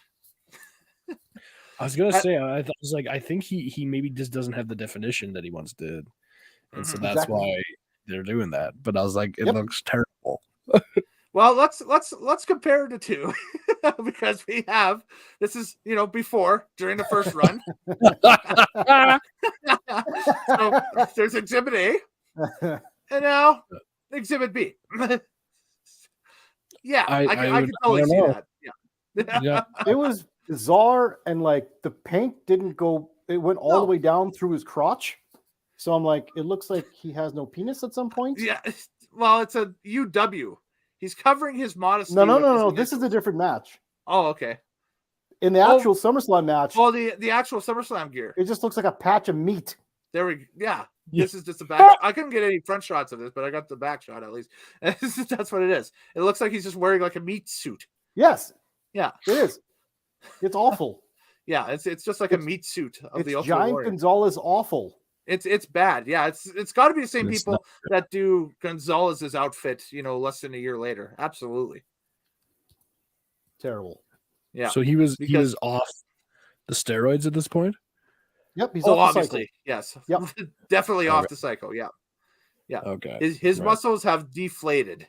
So that's why he's doing the airbrush there. So interesting. Well, we go. It's world heavyweight title time. This is the quote unquote main event of the card, but it's not the last match of the card, but it's air quotes main event. Weird. So Ultimate Warrior challenging the Macho Man Randy Savage for the WWF Championship. This match is the longest match on the card. And boy, it felt like it. Clocking in at 28 minutes even. And the Ultimate Warrior defeats Randy Savage, but it's via countout. So Randy Savage retains the title, and Ultimate Warrior just gets the win in the one-on-one contest going forward. And Randy Savage has and had never beat the Ultimate Warrior on a WWF pay-per-view. This was the second time they met on pay-per-view, and Randy Savage has never beat the Ultimate Warrior. So this was long. It was long, very long. It had a dusty finish. I'll just say him a little blurb, and then I'm gonna just step aside and let Craig take over. So here's a little blurb. Okay. That match was fucking long. I do appreciate that they had more energy than I ever thought they did, and they didn't do a lot of stalling spots. They just went for it with whatever limited skill that the Ultimate Warrior had. Flair and Perfect do come out, and it's revealed that Mr. Perfect's on nobody's side because he's fucking with both of them throughout the Again, match. they were just screwing with the storyline. That's all they're doing. They did one really cool spot at the end of the match, near the end of the match, where Perfect's on one side of the ring, Flair's on the other side. I think it's Ultimate Warrior or Macho Man bounces off the ropes. Perfect tries to pull the leg. The referee sees it, but then as the good guy goes off the other side of the ropes, Flair's ready to hit him in the back with a chair as he hits the other set of ropes. I'm like, that's clever. I like that. They should do that a little bit more. A misdirection spot. Yep. The misdirection. Yeah. This, I was getting tired at this point. I was getting sleepy and a lot more aggravated. And fuck this match. Craig, go ahead. I definitely didn't think it was the best match on the card. Right. I didn't think we were in Virgil Nails territory, but it was very long. And I think that for a match that was so long, I think they really left the card much to be desired. And I don't know.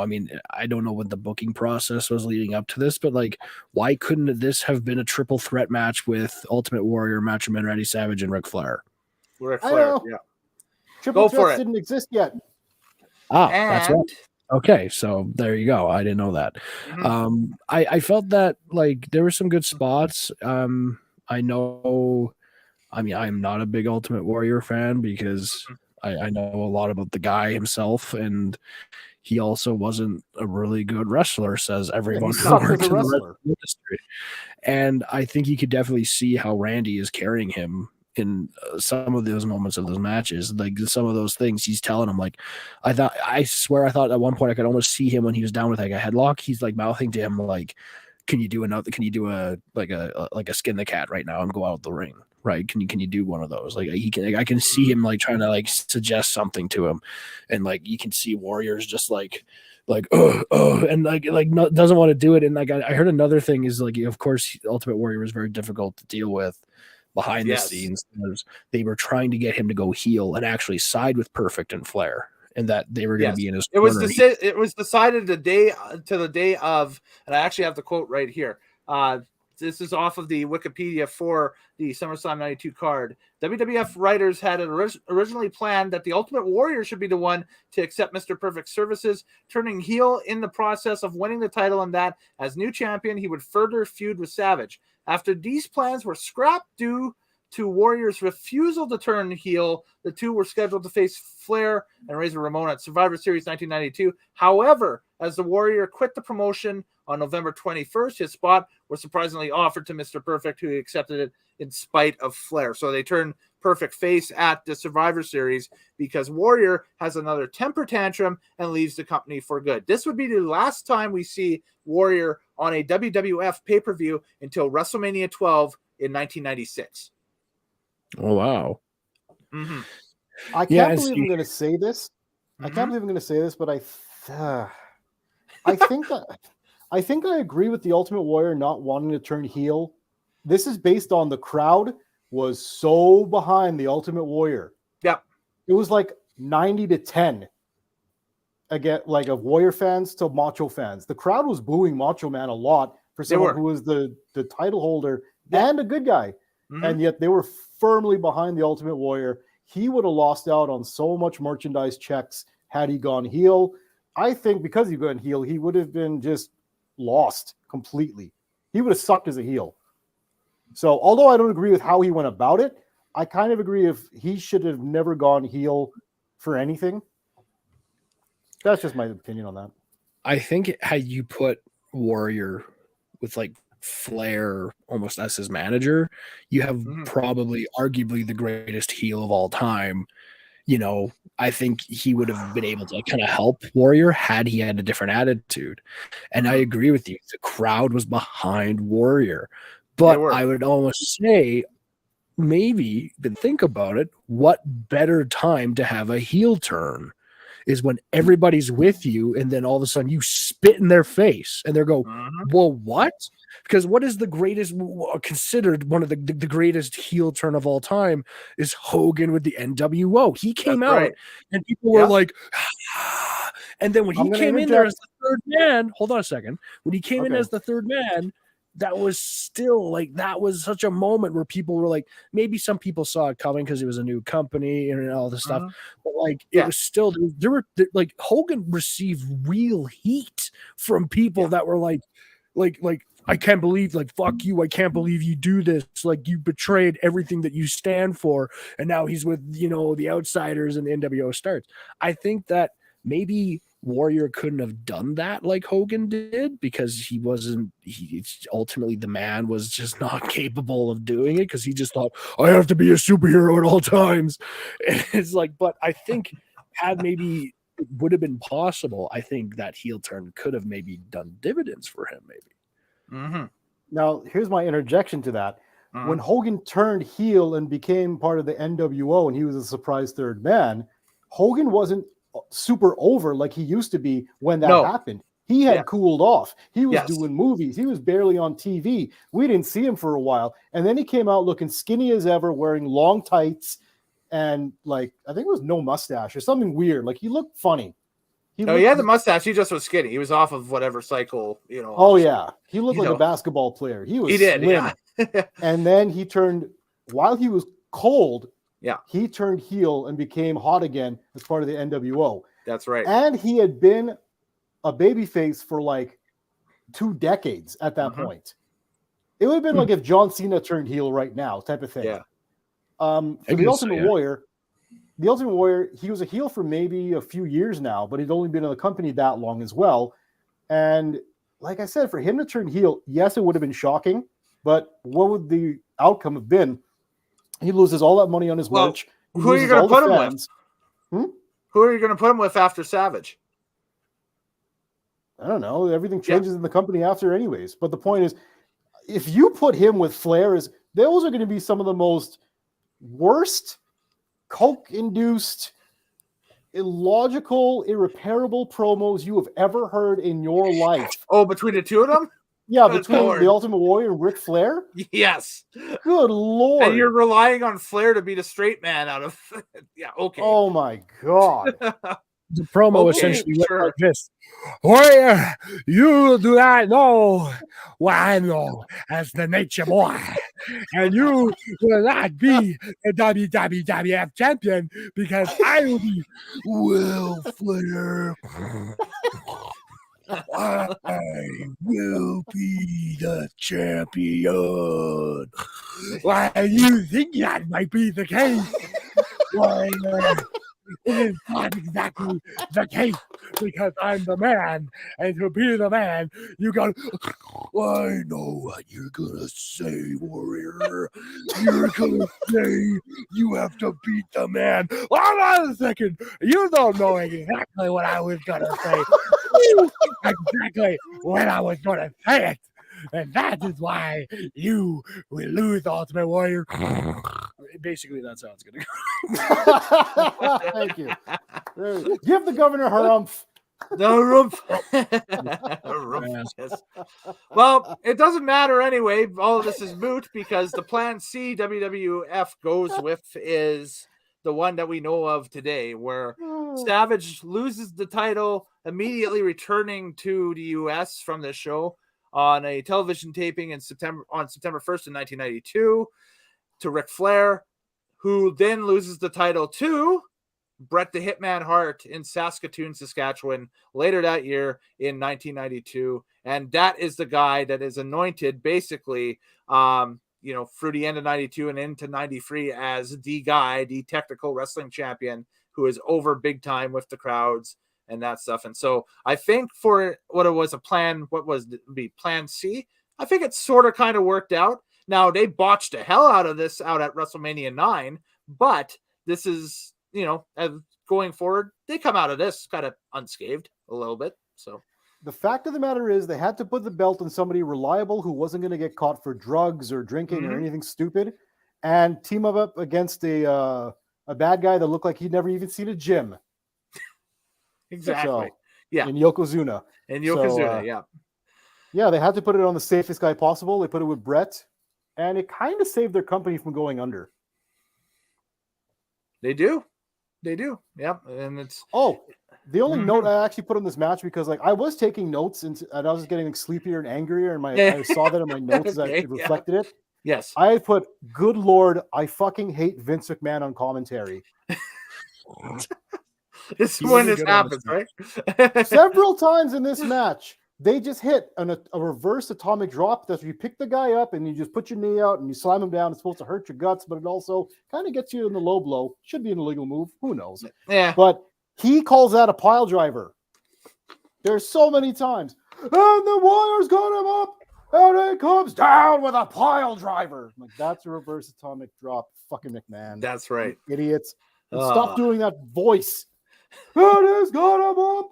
And yes, in the corner. Everything was yes. Everything was yes. It was a good guy or a bad guy. There's nails in. Yes, with the elbow. Yeah. Ugh. Oh, I know. The only That's time I think that voice works is I think it's a couple years after that, when the Undertaker fights the Undertaker, the fake Undertaker, and when they have that match. I think it's at a SummerSlam, actually. SummerSlam '94 in Chicago. Yep. In Chicago, when Mark, the real Undertaker, when Mark Calloway is coming out to the ring, McMahon does that. He goes, "Here the lights go out here in Chicago, and that's the Undertaker. That's the real Undertaker." And he just, like, when he comes through the smoke, I was like, "That's pretty dope." Yeah. Yeah. That's good. Yeah. I hate McMahon. And his lack of chemistry with Bobby Heenan is pissing me the fuck off. We go to the back, and Mean Gene is standing by with Perfect and Flair, and they state that this is Plan B, and Flair is epileptic. So this is the part of the review where I thought Craig was going to really go off on the Ric Flair promo here, because Flair I deserve the title shot, Mean Gene. I deserve that title shot because you know what it is. I'm hot out here, and I deserve that title shot. I deserve it, and I'm gonna get it. Woo! Yeah, exactly. There we go. Hey, Ric Flair, how's my bow tie?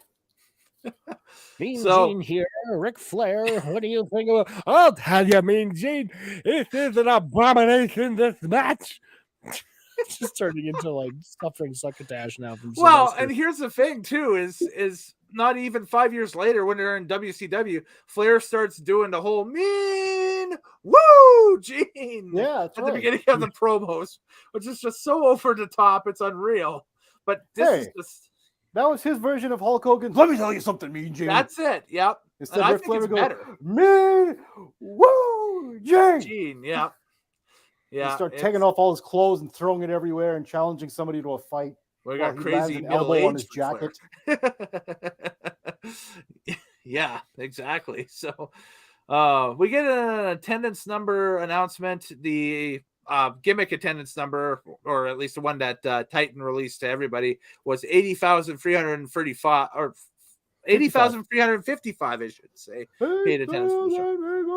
55 here at Wembley Stadium. Look at the spectacle. Yes, a SummerSlam. And then what we got next is a Russell Crap special, everybody.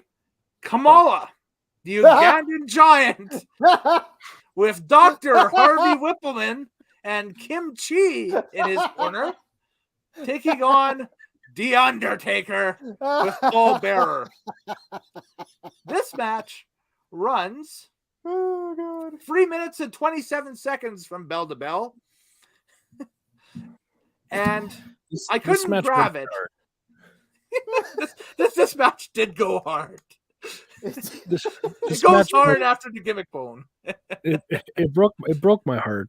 It really did. Oh, it did? Yeah, it did, because I was stoked to actually see Kamal. I haven't watched the old WWF stuff a lot, right? And I've heard a lot about Kamala, mostly from that Rock promo that he does with Hogan and King, where he's like, "Remember Kamala?" Rubbing his belly. Yeah. He ain't Kamala. He ain't King Kong Bundy walking around here. Remember Bundy? Hey. King Kong Bundy.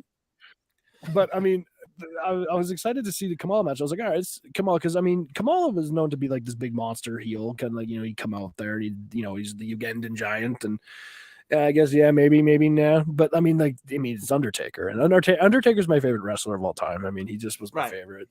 The old theme, like the old Taker thing, like just hearing the old Taker theme, he comes out on the hearse. There's Paul Bearer is like, whoa, carrying the urn in the front, and you know, like I don't know what it is, like the old Taker theme. It's maybe it's just because like I've heard the Undertaker's theme so much that like it's so iconic. So when you hear the old one, there's like this almost like an emotional connection to it. Right. Like I don't know what it is. Like it's like he should have just kept using this one, because there's this like hopeful. It's so like it's the funeral dirge, but it has like this hopeful kind of like chords with the organ and stuff, and I'm just hearing it, I'm just like, because knowing like the legacy that comes after, like this is still pretty early in his career, and it's just like I don't know, I was just like, I want to see a Taker match here. I want to see, and like he does the old school, and he does the choke slam. My God, he grabs the glove, and he does the sit up only after the match. But I was just like, I feel like they led it to a DQ. And you know, I mean, honestly, Kamala sells it running up the ramp, like falling, and like McMahon. This is where McMahon's voice does work, I find, where he did, and then Kamala's running away, and he's falling, and like the crowd's going nuts, because like the Taker was such a special character, and I just feel like the match was a dud, though. I mean, overall, the match was a dud. It is. He has a lot of duds during this era, because you go ahead into 92 and that stuff with Taker. He has a great one-on-one singles match at WrestleMania 8 with Jake Roberts, but Jake leaves the company soon thereafter, so you know they're not going to get too much off of that. He's going forward, and of course that match with Jake basically turned Taker face from a heel run that he was having with Jake prior to, and then this is the next pairing, is where Harvey Whippleman wants, you know, the Undertaker basically just out. He wants him gone from WWF. He wants, you know, control over the. Don't worry, TL. It's 92. We're not in the attitude era of weirdness yet. That's yet to come. So, so he's like Whippleman has the biggest group of goofs that you will ever see in the history of pro wrestling. Like you think the Dungeon of Doom is bad in WCW? You have nothing compared to this 92-93 Harvey Whippleman, because you got Kamala, the Ugandan giant, out of this one. Later on into 1993, you get Giant Gonzalez. Yes, an 8-foot-tall Argentine giant with a spray painted butt crack on his tights. No lie there. That really later on, you have John Nord, the Berserker, feuding with the Undertaker. You know, and that was, I think, like an exchange where Berserker leaves Mr. Fuji and goes with Whippleman as well. So you have basically a poor man's Bruiser Brody feuding with the Undertaker, which I admit sounds cool on paper, but you actually watch it and it's like, I don't know. I would have rather seen Bruiser Brody feud with the Undertaker. Oh, that would have been phenomenal. But unfortunately, Bruiser Brody has a little issue of him being dead at the moment. So. Yeah, yes. that's a small issue. Very small issue. Yeah. So I was going to say, for me, for this match, so Kamala, when he wasn't in the WWF, he really was like one of those big giant heels who was supposed to be scary. When he came to the WWF, they had to tone him down. They had to make him kid-friendly. And instead of being a monsterish heel, he became a goofy, clownish kind of heel. Yeah. So he was no longer feared. It was just kind of like, hey, look at him. He's jiggly. And yeah. Just a big fat guy I forgot what his theme song sounded like, and I was immediately laughing. That's why I was laughing so hard when you said Kamala versus the Undertaker. Ugandan giant Kamala. That stupid theme song. Hey, Yeah. I was like, what the hell? Don't just expect James Earl Jones to come across the loudspeakers. Simba. And Kamala to run on all fours to the ring. Yeah, exactly. Have the It guy was come just- out as like a baboon and just like, it is time. Yo, this should have had Kimchi do that shit. He should have been Rafiki. Kimchi Yeah, is the guy- Rafiki? Oh Yes. my god. They had Yo, the he guy shoulda went wearing a full Lion luchador King. mask and he had like a pith helmet. I Yeah. was like, what is this? What Well, that's is the Brooklyn Brawler. that is the Brooklyn Brawler. That's Steve Lombardi at this point in time. Yeah. So That's Kimchi. that's Kimchi. So he White- wrestles as Kimchi as a tag partner for Kamala in some matches as well. Slash the Wrangler who caught Kamala from Uganda and pulled him aside. That's and made him right. a wrestler. Yeah. Yeah. And Dr. Harvey Vaguely- Whippleman. vaguely racist. Like Very. going back to slavery, we had to catch this guy from Uganda and we brought him to the States. Literally, that's why they announced him from the darkest parts of Africa. Yep. Good lord. Oh, jeez. Yep. And it's we talked about it earlier. This is the era in pro wrestling where you could have legal ownership over somebody. We're not talking a contract here. You physically owned them, like you own a can of Coke or something, I guess. That's what it was. So Well, I guess if you get a freak show from Uganda, that's what it counts as. that's what it is. But that being said, Kamala joking aside and me laughing my ass off, as soon as the Undertaker bell hit, Yeah. I immediately became like my 5-year-old self again. Oh, goosebumps. Yeah. Yeah, immediate goosebumps. I was that 5-year-old kid again watching wrestling, and as Paul Bearer is leading the hearse, walking slowly in front of it in perfect pace, and Undertaker is on the back of the hearse, riding on top of it, stoic and scary. And you were right, the music, the old school music, it has that kind of a, I don't know, there's some kind of emotional intonation in that thing that I totally get what you said. And Yeah. I was like, wow, this is young Undertaker. Now, hindsight again is 2020, is that looking back at the career, it's like, wow, this is a dud because the Undertaker becomes so much more. But back in 1992, you don't think of it like that. You're not going to think, in 30 years, this guy's going to be the greatest who ever did this sport. You know what I mean? It's just like, well, we got a He's tall just guy another who gimmick pushes- at this time. That's the thing. He's just another gimmick in a sea of gimmicks. Right? Exactly. They're just like, well, this 7-foot zombie here is about to fight this black dude. That's what they're thinking in 92. This black giant, yes. Not my words. I didn't say that. That's what they were thinking back in 92. Yeah. So But I totally get what did you mean. That like in see hindsight, shades.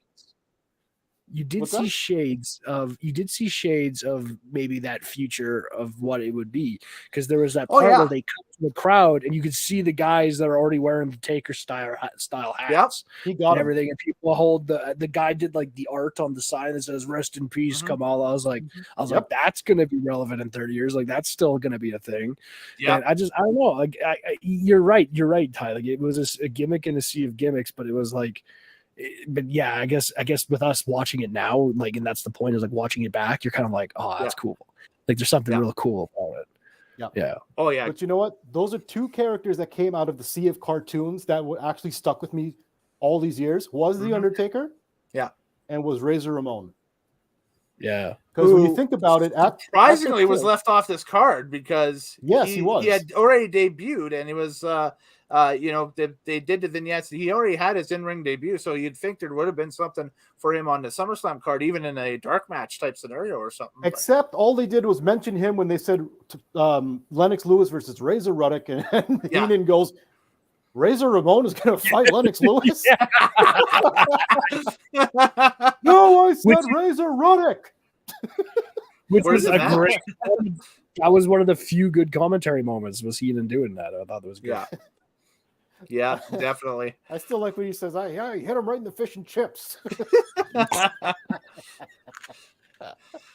All right. Well, as we get towards the latter portion of the card here, Sean Mooney's in the back with Davey Boy Smith. Oh, says Davey Boy says the commissioner made the match, so he will bring it against Bret Hart. ugh. Mean Gene is in the back with Bret Hart, and he says there is a ton of pressure on both men here, but Bret says he works well under pressure, says the Bulldog has no gratitude. So, you know what? You got two guys here that know the importance of the spot where they're at on the card. They fixing to steal the show. Now, granted, the bar is set really, really low to steal the show, but they got to go out and steal the show. You can tell by the attitude that they've got here. And that's if it's like, no, we got this. We just going to do this. So, Well, that being said, Bret Hart actually does a pretty good promo here. mhm. And I'm going to say he is underrated for his promos. A lot of people shit on him for his promos. I'm like, but I believe him. It was just from his. That's the most important part. They shit on him during his promos from his latter era, from like the WCW run, because he was disillusioned during that. That's what it was. But Sort of. But I mean, WWF, especially this time, man, Bret was on. well, it just gets better because from Yeah. here all the way to his end of WWF, when he's shitting on America, he's Mhm. putting out great promos. I'm like, Oh, great promos. people Yeah. are shitting on him for no reason because this was a decent promo right here. However, the British Bulldog looks like he hasn't talked to anybody in 5 years. His promo was stiff. It was janky.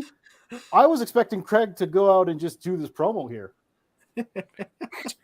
Says, I'm the British Bulldog, and I'm going to fight. Yeah, I have my hair in braids. It's not douchey. It's 1992.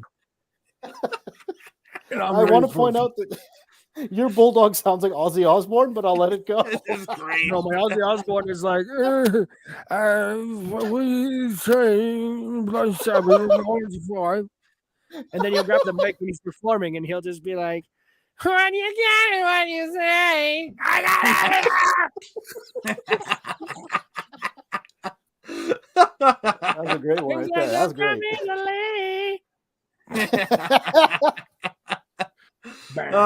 Yes.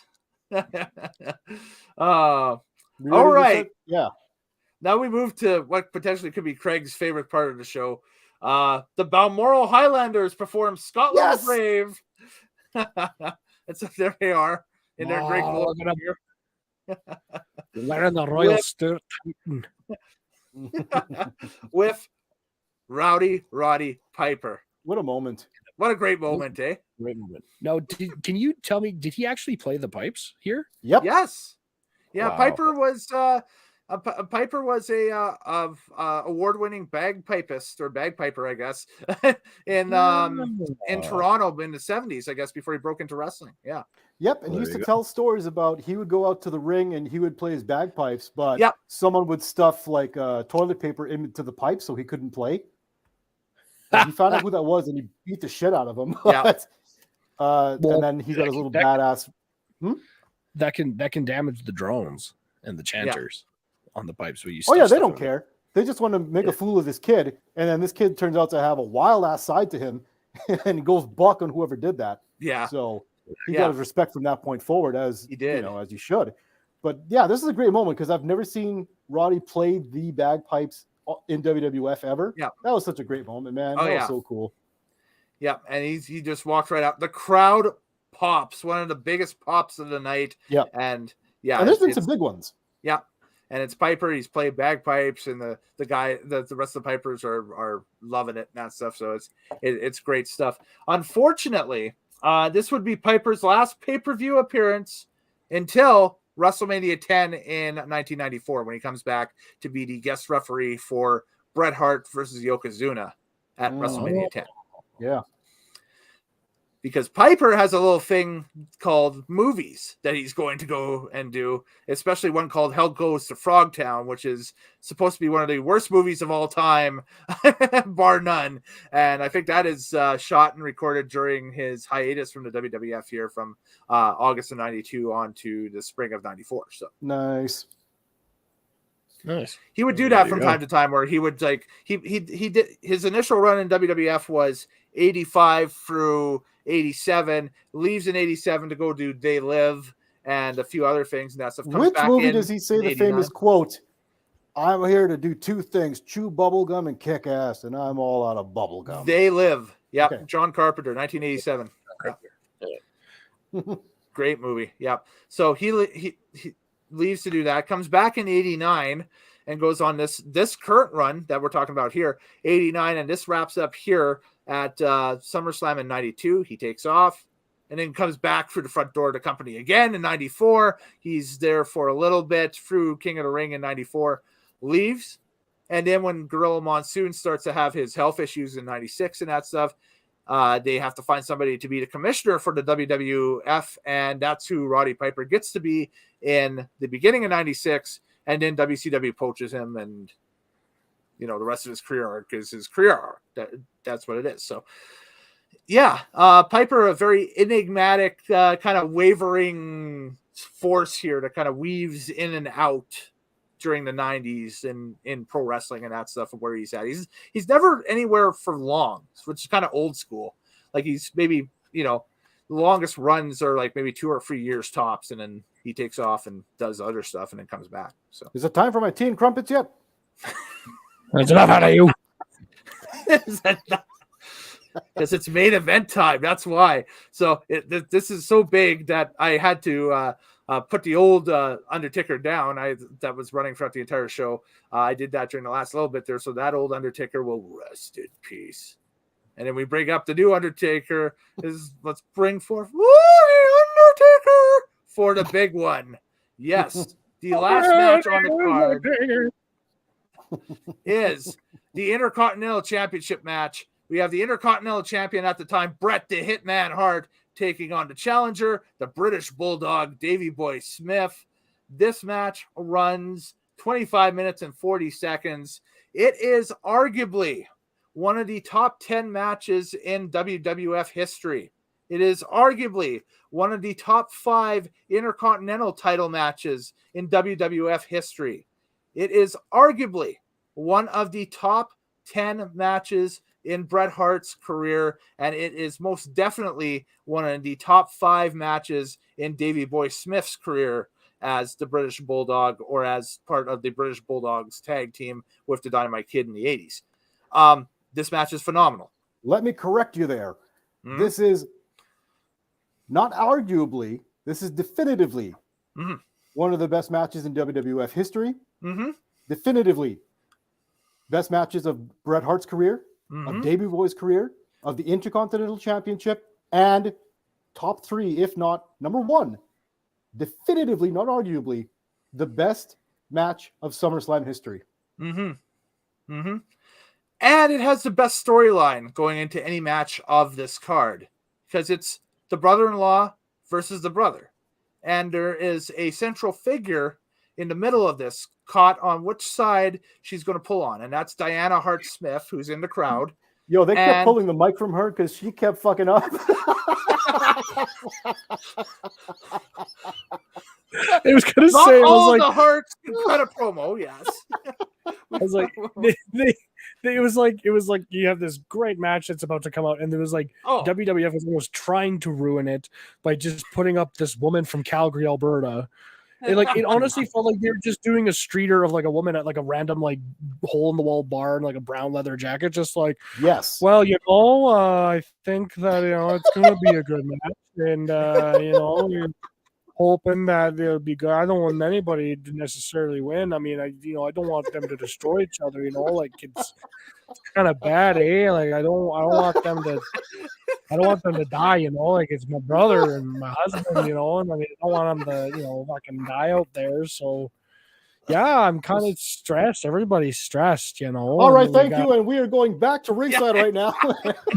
They cut her off. They do cut her off. I was like, poor woman. Like, she's not in the company. Yes. Don't put her on the spot. I mean, she's not an actress. Yes. I felt bad. It's so funny. They kept pulling the mic from her whenever she'd start to ramble. Yes. Oh, God. Oh, man. Yep. Let's get to the match. You see Vince in the corner just like, just like get to the match. Get to the match now. What's going on? All right, honestly, we're here at SummerSlam. This is watching it. my only detriment I think of it is like I wish Davey Boy would have beaten him in a different way besides the sunset flip and the roll up maybe. But Yeah. I mean, don't other agree than with that, like, yeah, I mean, I just thought like he hit the bulldog and then like power slam or whatever. I forget what his finishing move was. Yeah, it was a power slam out of the corner. Yeah, his finisher. The big thing that happens in this match, obviously, is that Davey Boy had been beating people all throughout the roster since coming back in '91 with the power slam, and nobody had kicked out of it. Brett kicks out of it in this match. Yeah. So that's why I guess he doesn't. Okay. Yeah. That's the whole thing, is that Brett couldn't finish with the sharpshooter. Davey Boy got kicked out on his finishing move. That's and right. The way he pins Brett, he has no way out to kick out of that. He pins him so snug and securely with that sunset flip roll up and hit the legs that Brett is complete. He loses. The wrestler gets loses in a wrestling way. Yep. I thought that was wrestling. Yeah, I can see the argument. I was just thinking more for like a story's sake, maybe like hit the power slam again and that puts him down. Like that's like the one time like you hit the tombstone, the guy kicks out of the tombstone, right? And it's like, what? Yeah. And then the match goes a bit, and then Undertaker kicks out of the move, and then put him up again, and then boom, and that time puts him down. Yeah. But I mean, I think that makes sense too. Like, I mean, it actually shows like there's actually like a technical, because this whole match is a 25-minute technical clinic. This is like, oh, you want to be a pro wrestler? This match. Yeah. And that's how you do it. Yeah. So like it was terrific. Yeah, and you're 100% right. It was a technical clinic, and that to me was what made the finish more important, is that you beat the technician with a technical move, and it was checkmate. You put the chess master on checkmate with a technical move. That's beautiful. You rope a dope to Muhammad Ali. Kinda. It's like if you're in a boxing match with Muhammad Ali and you rope a doped him and boom, boom, boom, and then you floated like a butterfly and stung like a bee, and then he went down. Yeah. Like that would be like, oh, you did that to Ali. I mean, he's the guy that does that. So like that would be, like, you beat the guy with a move that he does perfectly. Like, wow. And to think, if SummerSlam ends up in its original location where it should have been, this doesn't happen. This is Brett and Shawn in potentially a ladder match for the Intercontinental title. Yeah, because they didn't know. So initially, they wanted to have this at the Capitol Center in Landover, Maryland. So the old building where the Washington Capitals used to play before they moved into their current building now. Yeah. So it was either an old stadium for the Washington Capitals, DC, or all of Wembley Stadium in England. Obviously, you know where they're going. So the fact that was a question was hilarious, and they didn't know that. I found that as a very entertaining footnote. That's all it is. It's like, oh my god, what if the butterfly effect flops the other way and they just do Brett and HBK in the ladder match? That's it. Then that's the first ladder match that anybody says it's still for the IC title, but does it have the same gravitas as it does Hell today? No. Probably not. No. That's such a weird, like, why were they even considering that? Like, that would be like saying, like, okay, well, we're going to do WrestleMania this year. We have two options. We have the Smoothie King Center in New Orleans or Madison Square Garden. it's like, I don't know, man, the Smoothie King Center. I mean, there's a lot of bars around the Smoothie King Center. I'm just saying. Exactly. I don't know. Or MSG. I'm guessing for the WWF, it would have been a matter of, can we get all of our guys over there and bring them back without a criminal record? I mean, one of them has a criminal record. His name is Nails. We've got a prisoner. We've got a lot of coke, a bunch of steroids. I mean, can we get there and get back alive? As we've said, no, they didn't bring everybody back. They left poor Hawk over. Well, not poor Hawk, but Hawk left himself over there. So I guess the logistics of it would have been crazy, but I'm glad they did it in Wembley. I'm glad for this moment. It was absolutely perfect wrestling. Yeah. I mean, and the story behind it where Davey Boy and Neidhart had been up for like 36 hours smoking crack, and the Hitman had to lead step for step, but Davey Boy through this entire match the night before. And then when it came to the time of the match, famously what Bret Hart always tells people is, Bulldog says, I'm fucked. He couldn't remember anything that the Hitman had told him the night before about how to set up the match. So we had to walk him through it step for step. Yeah. In live during the match? Live during the match. This what you see on the replay there. What you watched is about what is the runtime? About 20. What's the runtime here? It's 25 minutes. 25 minutes 40 seconds. So rounded off 26 minutes. It's 26 minutes of Bret Hart improvising a match. Yeah. Wow. Or walking the Bulldog through the match. Sorry, go ahead. I was gonna say similar to like Savage with the Ultimate Warrior. There were moments where like, you know, Bret has him, and you can see Bret being like saying something to him. You can see his lips moving, and it's probably just like, be like, all right, I'm gonna get up and now we're gonna throw against the ropes, and I'll go out. All right, we'll do the sunset, and then you do. Yeah, kick he's up. giving him instructions. Yeah. Funny enough, you say that is that I didn't catch a lot of communication, but I only caught it in one shot. And what Bret does is he kind of buries his head into Bulldog's hair. Yeah. So you don't see his mouth. But then as soon as he pops out, he just starts breathing hard. And I always notice that's what Hitman does. He always looks like he's winded because it looks like the match is taking a lot out of him and he's breathing hard. And then he can use that as a tool as when he's got the headlock on to put a little instructions to the next guy. Yeah. But so during this match, British Bulldog was high on crack. Is that what you're saying? Well, he was coming down off of crack. He's coming down off of the high. Yes. He's coming off of crack. Oh, okay. And he still put on a great performance. So, I mean, much respect to him as a wrestler and as an athlete that he still pulled it off as well as he did. Because as you saw in the very first match, a guy coming down off a crack in Hawk did not do as well. Yeah. Well, he might have still been on. Yeah, exactly. I don't know. They couldn't let him drive that motorcycle like that, though. But you think watching this and that stuff, it's the best of both worlds here. You have Bulldog potentially with a star-making performance and maybe a long run with the Intercontinental title and that stuff. This allows Bret to the freedom to get worked into the upper mid-card to upper card portion of the card where he's not being tied in with the mid-card stuff. You wrestle this match and it's like, oh my god, yeah, Bulldog won, but did you see Bret out there? He's freaking phenomenal in the ring, and he almost had him a few times, blah blah blah blah blah. He should be WWF champion maybe one day, and it's like, okay, that might work, we'll see. However, big however here, this would be the British Bulldog's last WWF pay-per-view appearance until SummerSlam of 1994, where he's sitting in the crowd for the Bret Hart versus Owen Hart cage match in Chicago. What happens is they fly back, and Davey drops the Intercontinental title to Shawn Michaels, who has the first of his hissy fits in the company, as in he's not getting pushed, whatever. And so they drop the Intercontinental title to Shawn Michaels. And then shortly thereafter, Davey Boy has an altercation in a bar in Calgary with somebody, and that creates a legal who's cow and that stuff, because apparently the British Bulldog may have accidentally on purpose removed this dude's eye during a fight forcibly. So, and that basically terminates his contract with WWF. Davey Boy then goes to WCW, and so that's why we see Davey Boy Smith teaming with Sting all throughout 1993 in WCW, because easier schedule, and he can make the court dates for this whole deal back up in Calgary. So, and that's why he's in the Shockmaster clip in WCW at that time, even though just a few months before he was in Wembley with Bret.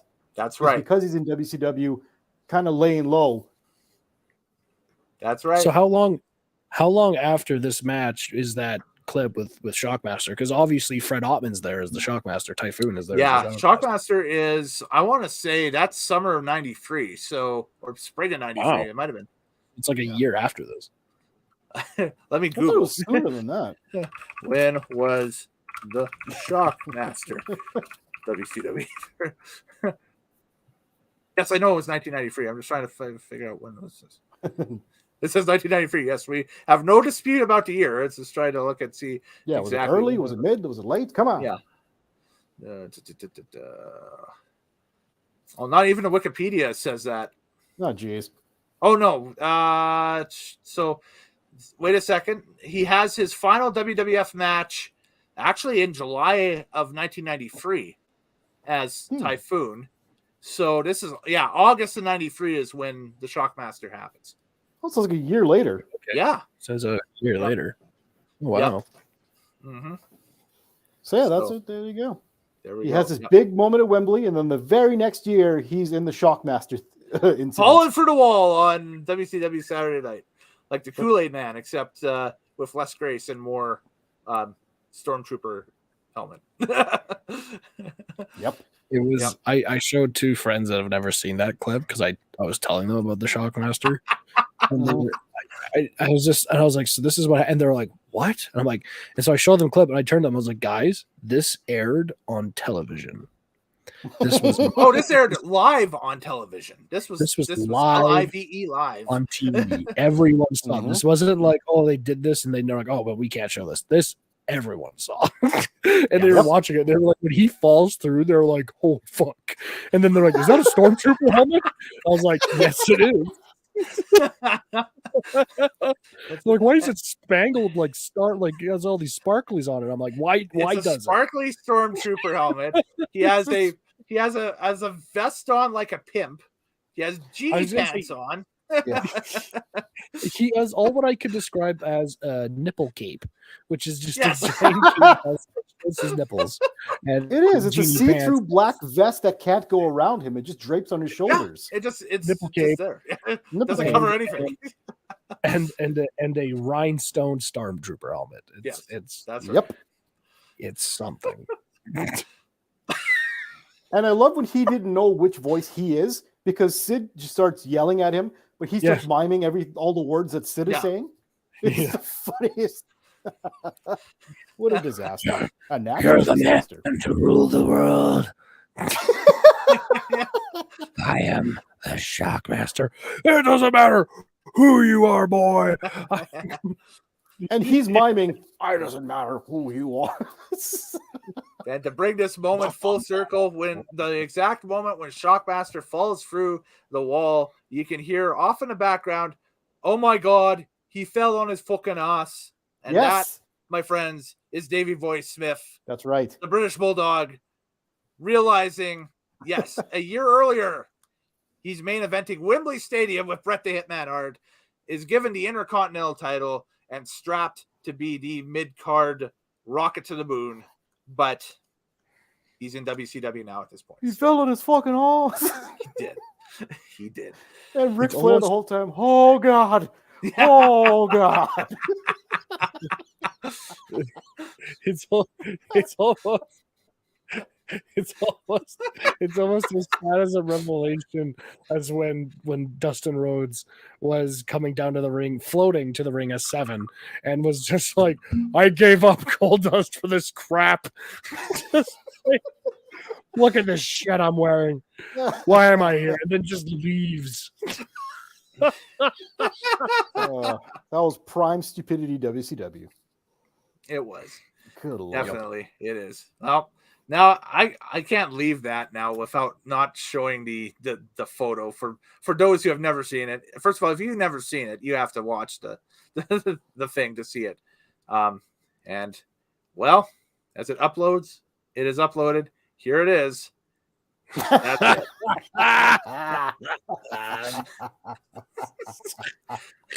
it.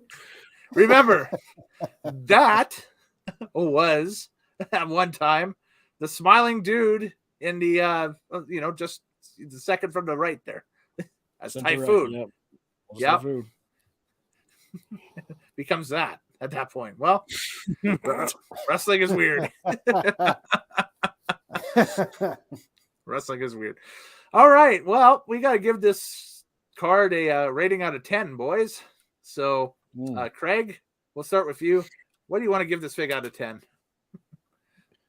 Because of the Undertaker nostalgia, because of that last match, and I mean, I think a decent opener. I mean, nothing special there. I give it a 7 out of 10. 7 out of 10. Very, very, very diplomatic. Very good. Yes, indeed. So there we go. Craig gives it a 7 out of 10. All right, Mr. TL, what do you think out of 10 for SummerSlam 92? So I didn't remember this being as awful as it was.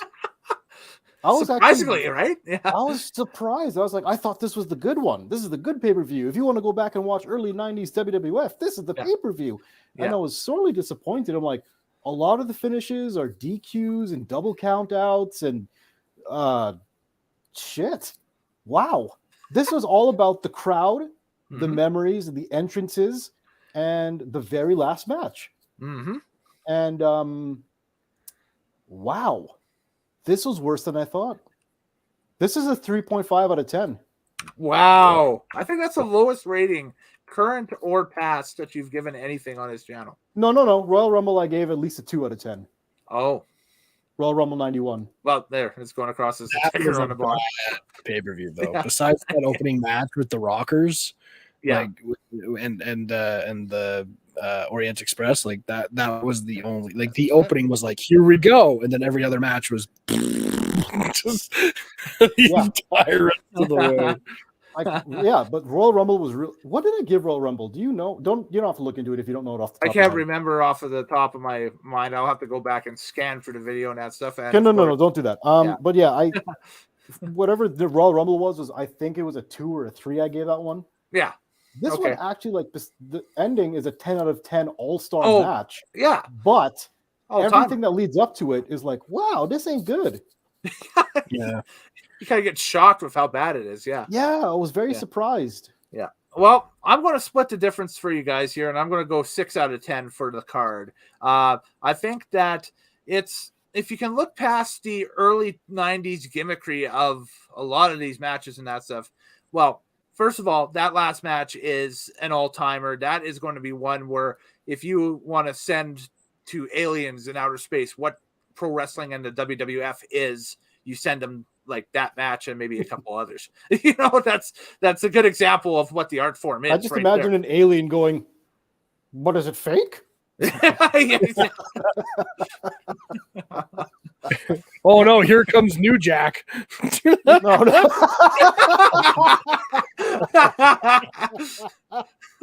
What is this? New Jack's just gonna look at that alien and just be like, "I'm gonna kill you." You're like, "What?" I'm here to stab motherfuckers. Like watching Dark Side of the Ring, and I'll be like, how many times New Jack tried to just straight up murder people? Like the 17-year-old kid. I was like, oh my god. Yeah. Because with him, you've got the 17-year-old kid. You got Vic Grimes, who he tries to throw off the top of a scaffold, and he wants to hit the pavement below. I tried to kill his ass. You did. The only bad thing I feel about that match is that his ass didn't die on the landing. Yeah, that's what he says. That's what he says. That's indictable in most countries.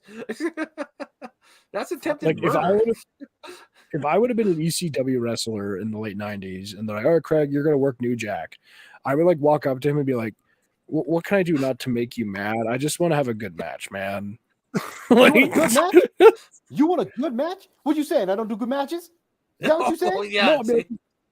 No, I'm saying I don't want to die out there. I don't want you to try and put a nail through my face. So what you think? I'm not a professional wrestler? You don't think I'm a professional? Like I'm out there to make money like everybody else? I'm a businessman. I'm a goddamn businessman. You think I can't do my job?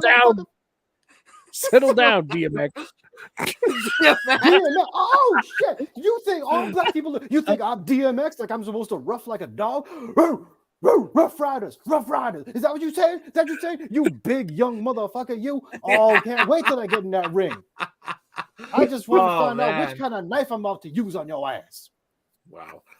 That's New Jack. So, anyways, that's pretty much what it was. 6 out of 10 for the show. There we go. Come on, we just did a bit where New Jack confronts Craig. Yeah, it was great. I didn't know how to follow it, so that's why I was like, yeah, whatever. So, so the 6 out of 10. The Bulldog Bret Hart one is an all-timer. There are some weird finishes on this show and some weird matches, like Martel HBK. What's that doing there? Warrior Savage with just general fuckery by Flair and Perfect on the outside. What is that doing there? Yeah, exactly. Undertaker and Kamala going, 5 minutes when people are expecting, this big, huge, super heavyweight battle, right? what the hell is that happening? Why was Crush and the Repo Man even on the pay-per-view? Because Crush had just that's either his main roster WWF debut as Crush, or he had just debuted and that's a new superstar. Okay, but that should have been on like some Monday TV or some Saturday night, whatever. It might have been one of those things where in a week's leading up, it's like order SummerSlam and see the debut of Crush or something like that. Yeah. Because that's not what they used to do back in those days. So, by the way, I just realized what my biggest takeaway from that pay-per-view was. Yeah. Let's go. All night. Yeah, all night somebody with a trumpet or a tube or a horn is doing that. Yeah. I mean, soccer hooligans. Gotta give the English fans credit. Like, I mean, some of the songs I've heard sung at like soccer games, and like it's amazing. And to be honest, it's not even just the English. Like I've listened to like Argentinian, like Spanish soccer songs. Like they're so creative. Like they're catches. Like they're catchy.